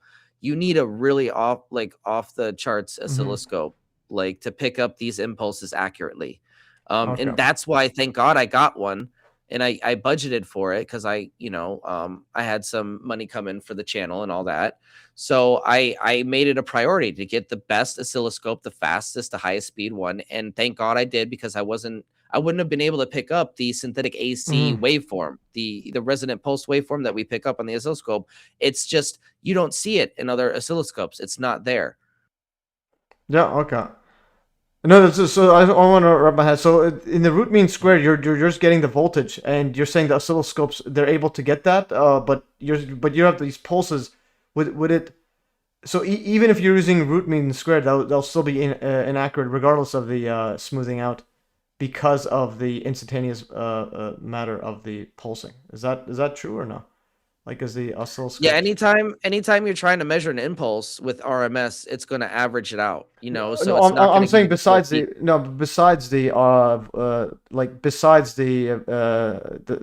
actual RMS smoothing out, the oscilloscopes that do use this, Because you said it was hard to calculate and it's hard to determine the voltage. Just yeah, measure? but there's different settings. There's different settings so you on can there. use Okay. on the oscilloscope. Also, Yeah, different yeah. high-speed oscilloscopes. If you get a high-speed current probe, for instance, Yeah. and then you can use the oscilloscope to capture that time factor. So no, this is. I'm not exactly sure. There's a method to do it. I haven't read up on it quite fully yet, but I know there's a method to do it with my oscilloscope. I just it's a matter of trying to get the methodology correct, where I'm measuring the energy with the probes and all that. And honestly, I don't have a high speed current probe. I need to order one of those. I don't think it came one came with my oscilloscope. I have to double check, but I'm pretty sure I have to get one of those in order to, do this fully. But yeah, the RMS is just going to obscure anything. I mean, it's important to gauge the RMS. Don't get me wrong. You need the RMS to actually tune the system with a rodent coil in the lightning thief, because you need to be able to see where the maximum resonance is. You know, you need to, like, as you tune with the potentiometer in that system, you're looking for the maximum increase in voltage, and the digital multimeter is going to average it out, but it's going to still show you where that maximum region is overall. Okay, that's good. Wait, maximum like individual voltage, it still gives you that? You said or region, what do you mean? Right. So for instance, you hook up the multimeter and you're reading the voltage output of the lightning thief, which is just a modified joule thief circuit with the rodent coil hooked up. So you twist a potentiometer, which is connected to the base, and adjust the frequency. You find the resonant frequency, and it starts exciting this process that increases the voltage output of your system. So you put 10 volts in, you get 100 volts out, for instance. Okay. No, I think I think I get it. And here I just quickly just ask Rock, visualize that curve there. So that's what it's just an area under the curve. So like if you have your power function, if you just graph it out, and then the area under, that's just a total energy. So UN. Right.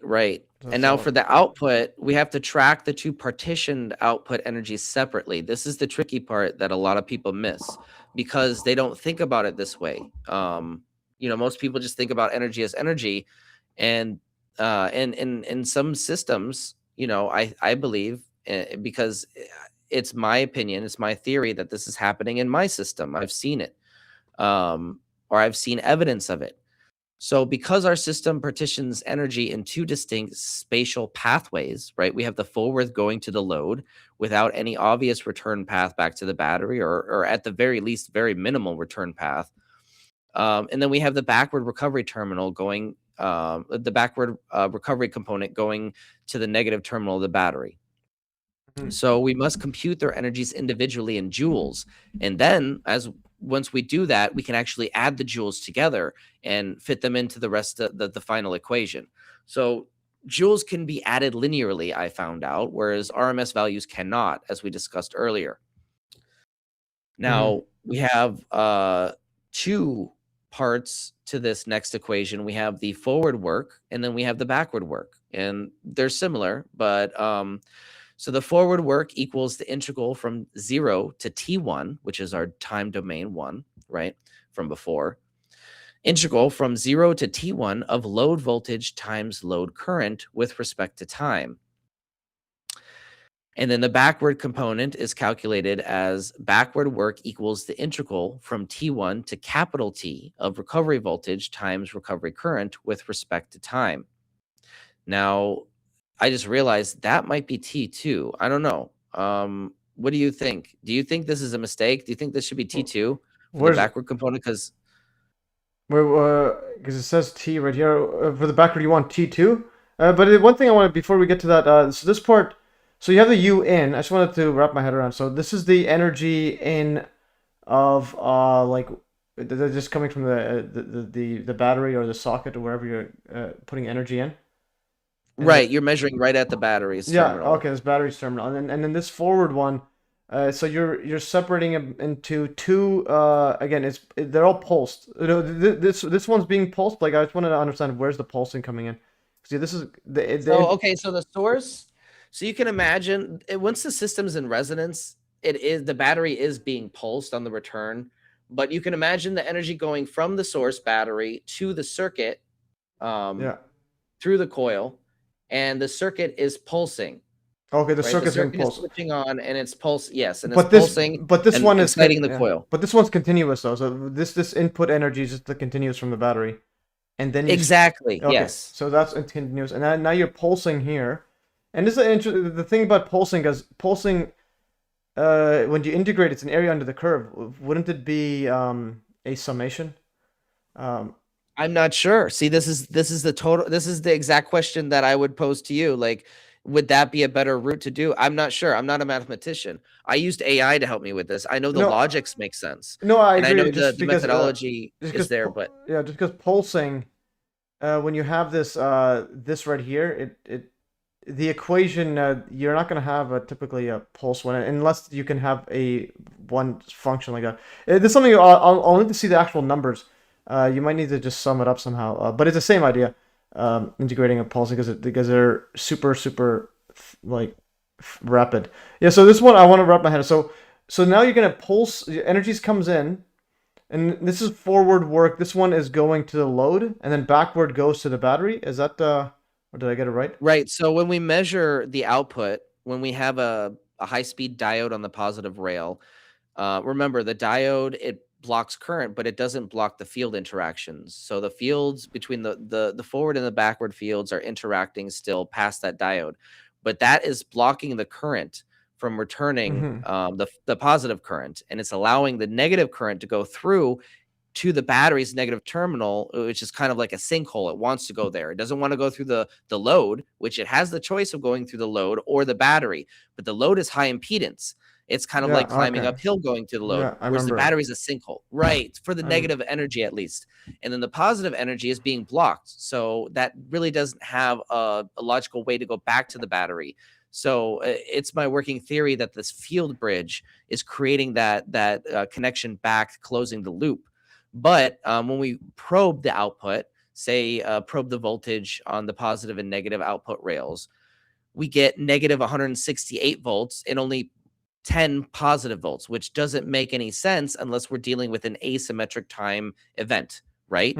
And they're partitioned, and they clearly are, because we've actually done the testing, hooked up the ground to the ground outlet in the building, right? So I grounded the system out totally just to make sure that negative potential was there in the system, and we still picked up negative 160. So it wasn't kind of like a fluke or a measurement error or something. That's actually negative 168 potential going to the battery, and only 10 positive volts, which we can clearly see as a 40-watt panel only lighting up about as bright as 10 watts would get you, or 10 volts would get you, right? So the logic is there. We just need a mathematical framework for calculating that.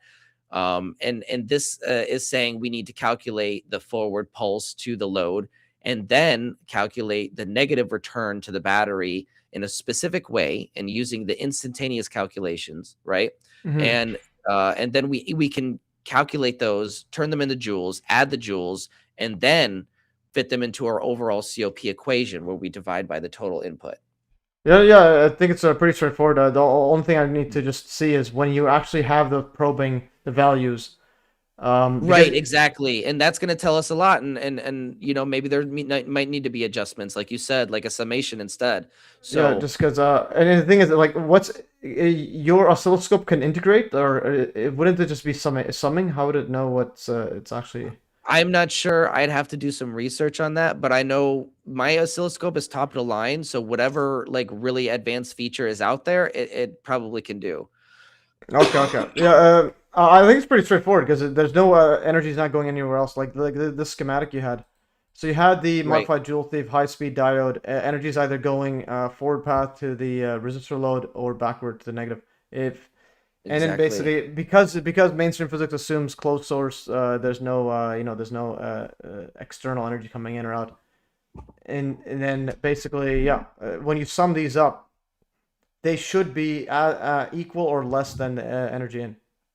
There's no other right, exactly. So we plug those into the final coefficient of performance equation, which is the COP for synthetic AC equals forward work plus backward work divided by the true input energy result. And And one thing I want to see if you can, when you're testing this, is see if you could run this the same calculation for just a normal circuit and then compared with RMS.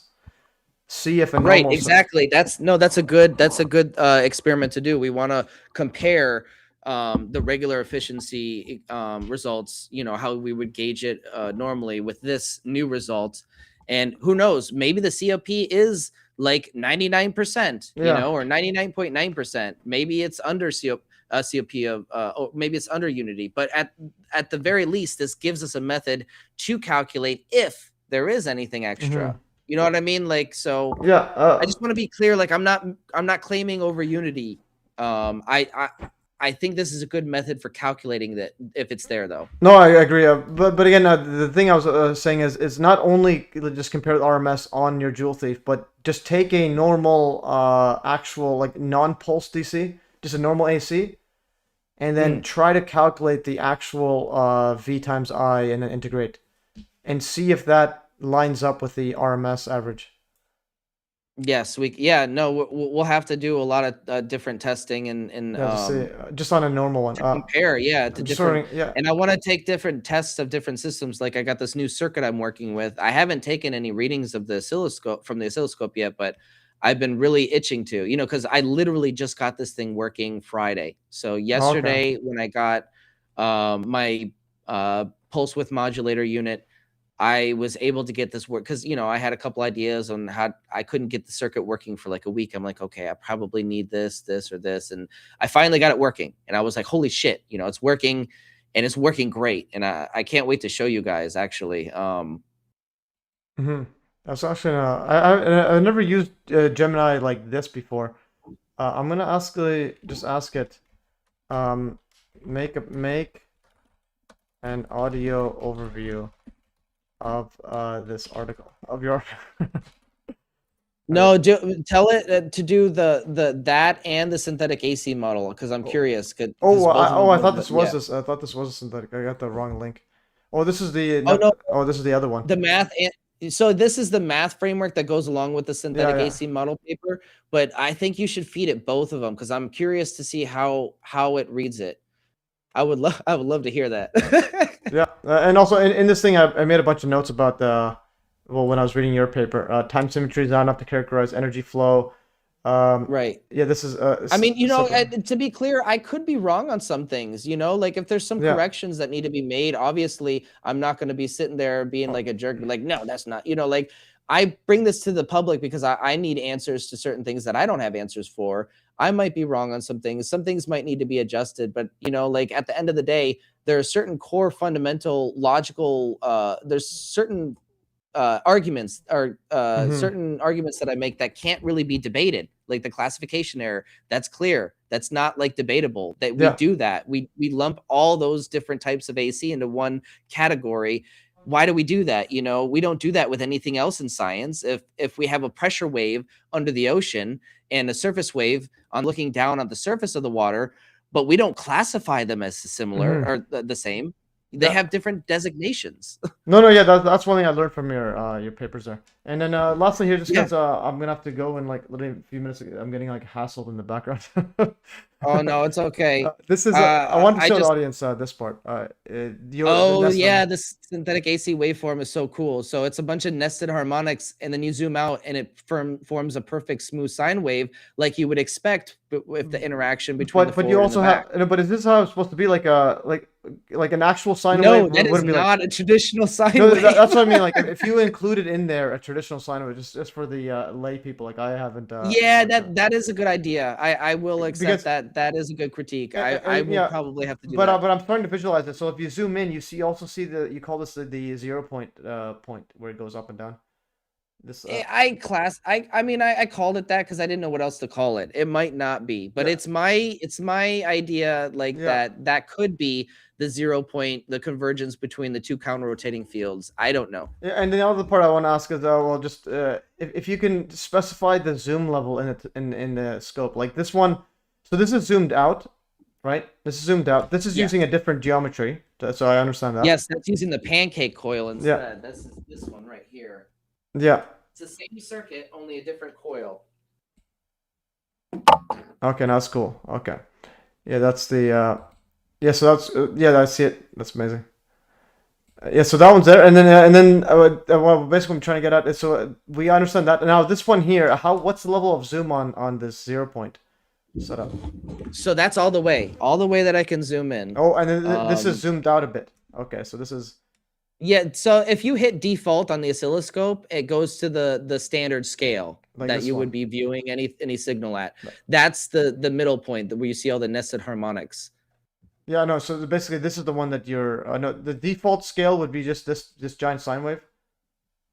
No, the default is the middle one. Oh, the top one. Yeah, the nested harmonics. And then to zoom in. Okay, this is the middle one. So you got to zoom in. You get to this.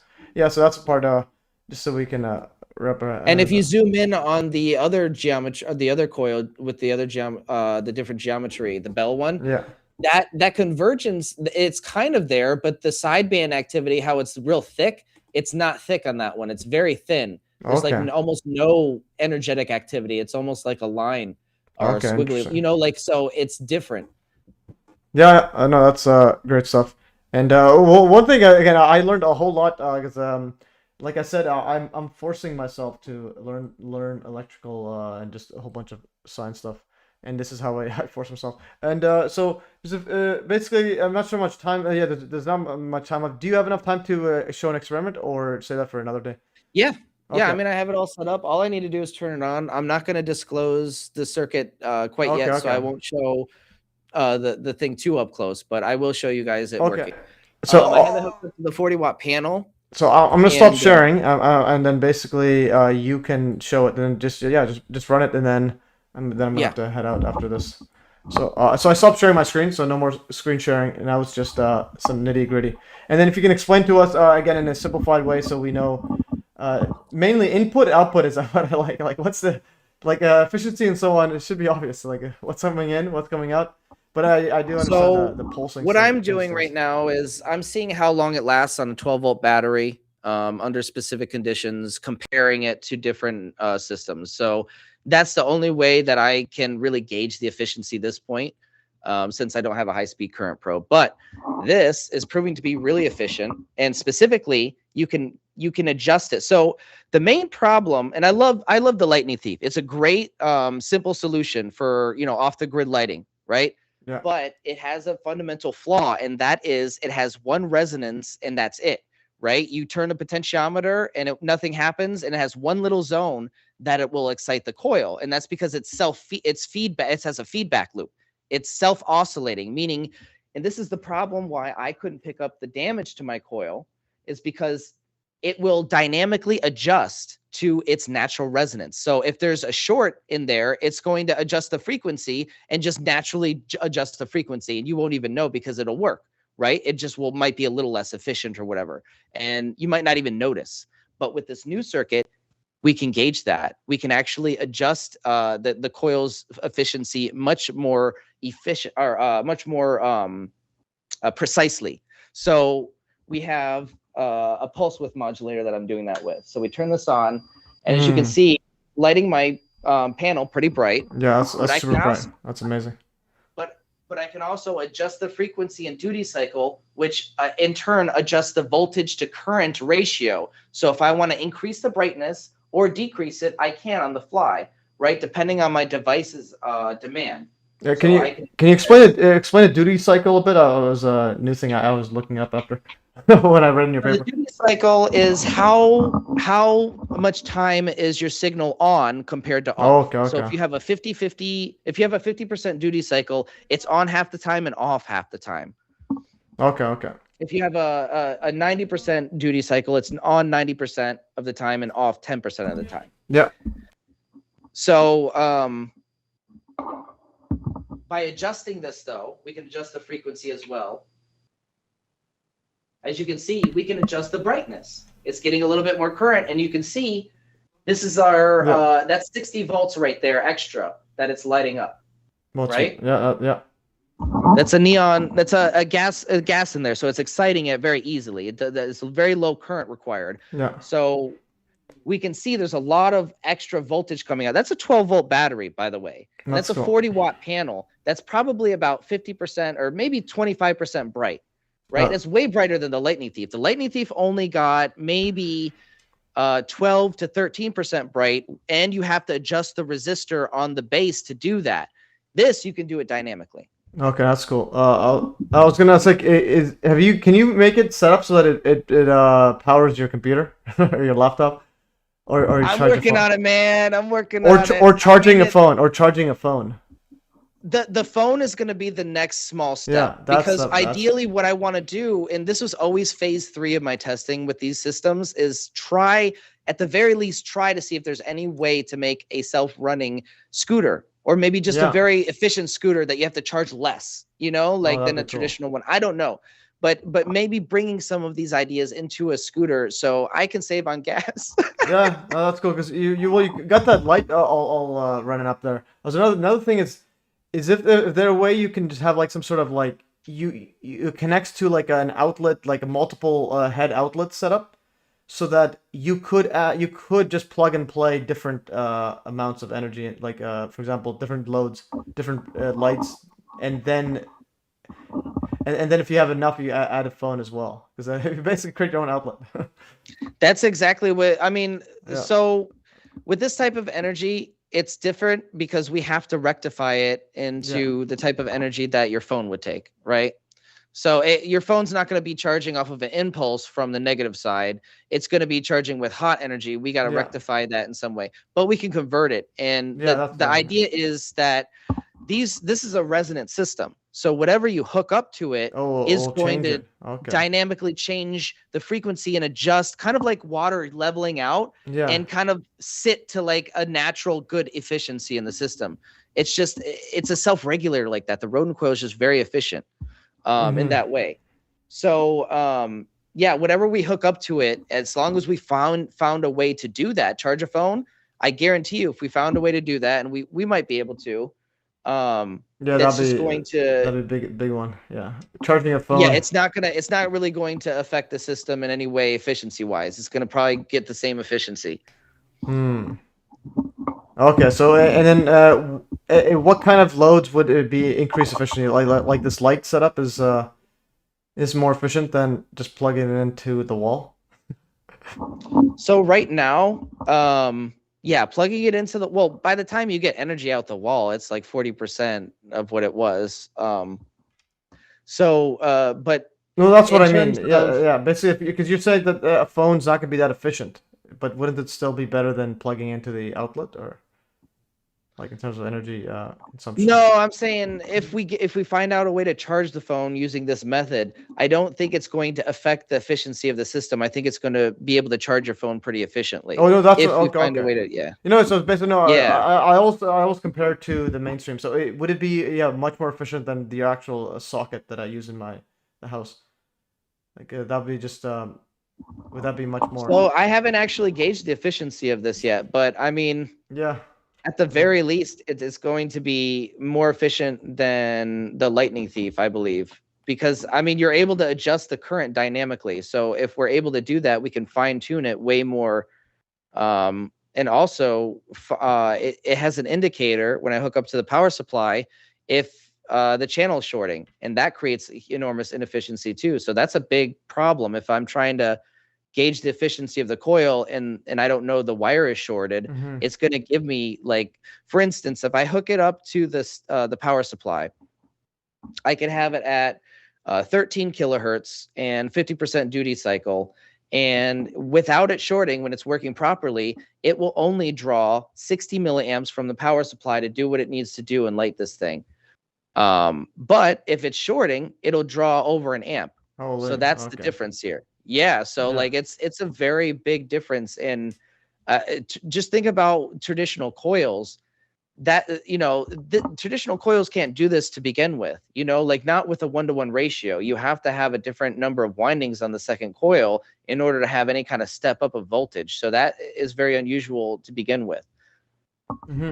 So that tells us we're dealing with something a little bit different in terms of electromagnetic coils. No, this is fascinating stuff.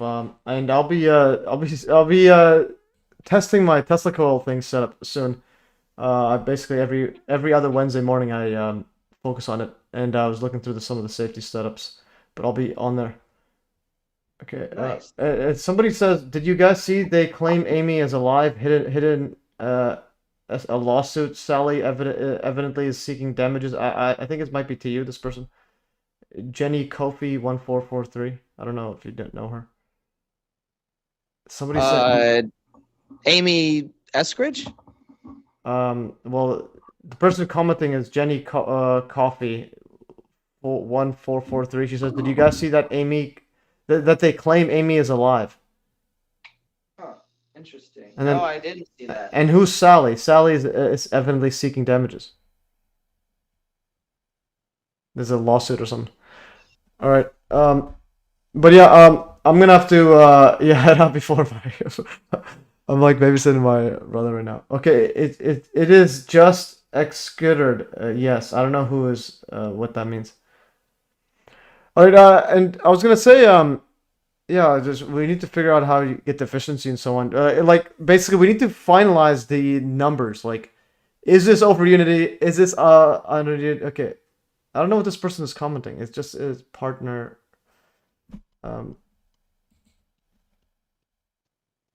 It is. I have no idea what this person on the chat's saying. All right. What? No, someone's in the chat saying stuff. I don't know what's going on. I don't know if it's to you, because I don't know this person. Claim Amy is alive. Who's Amy? X tweeted. Partner X. What is she saying? It just twittered. It just. Okay, she just tweeted. Okay. Yeah, but anyways, I'm gonna be having to go. Yeah, thanks for this and another thing. You know how you had that other article that you were working on, but you said it wasn't good enough to post yet. Yeah, there's some. That's probably not going to be out for a while, because I have to test a couple of things on that, and it's going to take a bit. But, no, but another thing about the Hive blockchain is, like on that Peaked website, if you just on the drafts, it saves it anywhere you go, so you can even without publishing, you'll still be able to save it on your account. So you could work on it there, and then once you're ready to publish, you can publish whenever. That's what I do. Like my articles, okay. I have a whole bunch of drafts that I never to be honest. Yeah. There are large sections of that paper that I need to rewrite just based on a couple of theories I had were wrong, and I need to change my perspective in that specific paper at least. That's why I asked you not to publish it, and I appreciate that. I just, like no, I agree. I had a feeling. I'm just saying that you could wrote it down. No, I'm saying you could work on the drafts. Yeah. You could work on the drafts on Peaked, and then you just save the draft. You don't need to publish. And then you could publish whenever you want. So it's kind of like instead of using Google and then having to convert everything to Hive, you just work with Hive and just say, like the I'll share my screen one time, but then I'm gonna have to get out of here. So share Windows quickly. If I go, whoops, I shared the wrong one. Okay, I'm gonna go back here just to show you. Because again, I pretty much use Hive instead of I try to replace everything, so that I don't need to use any other ones. Introduction. So okay, so my brother's calling. Just to illustrate what I do here. So here's my screen. If I go to drafts, if I make it slower. If I go to drafts, so view drafts. So I can like work on these and then publish them later. So it's like I had some working here and so on. So and these save anywhere you go. And this is just a draft, hasn't been published yet. So you can just go, yeah, cancel. I don't want to save it. So like, for example, and then once you're ready to go, you can publish. Like this one is published, but you can work on the draft. Like I was working on it for a while. It wasn't just all in one go. So that's kind of what I mean. You could, so you can do all your drafts get saved. So like this one here is one I'm going to be writing an article on. This person that saw UFO in 9/11. And so, anyways, you get what I'm saying? It's like you can work your paper that you work on Google. It's right here, work on here, because I want to get more people using the Hive blockchain, as opposed to, well, pretty much anything else. It's just next level. Anyways, I'm gonna stop sharing, and yeah, I'll show you the person commenting. This is the person commenting. Person saying it's okay. Just. Did you guys see they claim Amy is alive hidden in the lawsuit? There's apparently some tweet. Oh, Eskridge. Yes, it is Eskridge. So Amy Eskridge, someone's tweeting that is alive, and Eskridge is posting. I don't know who Eskridge is. Really? Yeah, so that's an interesting thing. Anyways, Interesting. Yeah. all right, but anyways, I'm gonna have to head out. I'm gonna ask the audience any, then I'll close the stream and then we could talk privately for a few seconds before I gotta go. Anything else you wanna, Okay. anything else you need from the audience? Yeah, so if anybody wants to visit my channel or help support my research, you can visit my channel or my Patreon. So we have memberships on the YouTube and Patreon. So just go to patreon.com/BeneficenceTV. It's linked in my YouTube as well, Beneficence TV. Yeah, and I put a link to all your stuff in the notes and in the description of the video. This live stream description has your setup too. So you go to I'll put a link to this right to them.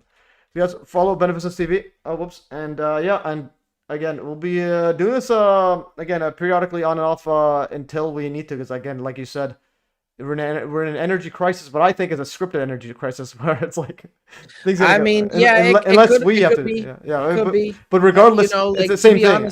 Yeah, but regardless, it's the same result. Yeah. To be honest, though, like whatever it is, it's the same result. We need solutions. Yeah, and I think we're on a really good. We have a really good foundation of bringing at least some things to to people who need them. So hopefully we can advance that energy research and provide a device that charges a phone or something. Yeah, and then build from there, like you said, the electric bike and so on.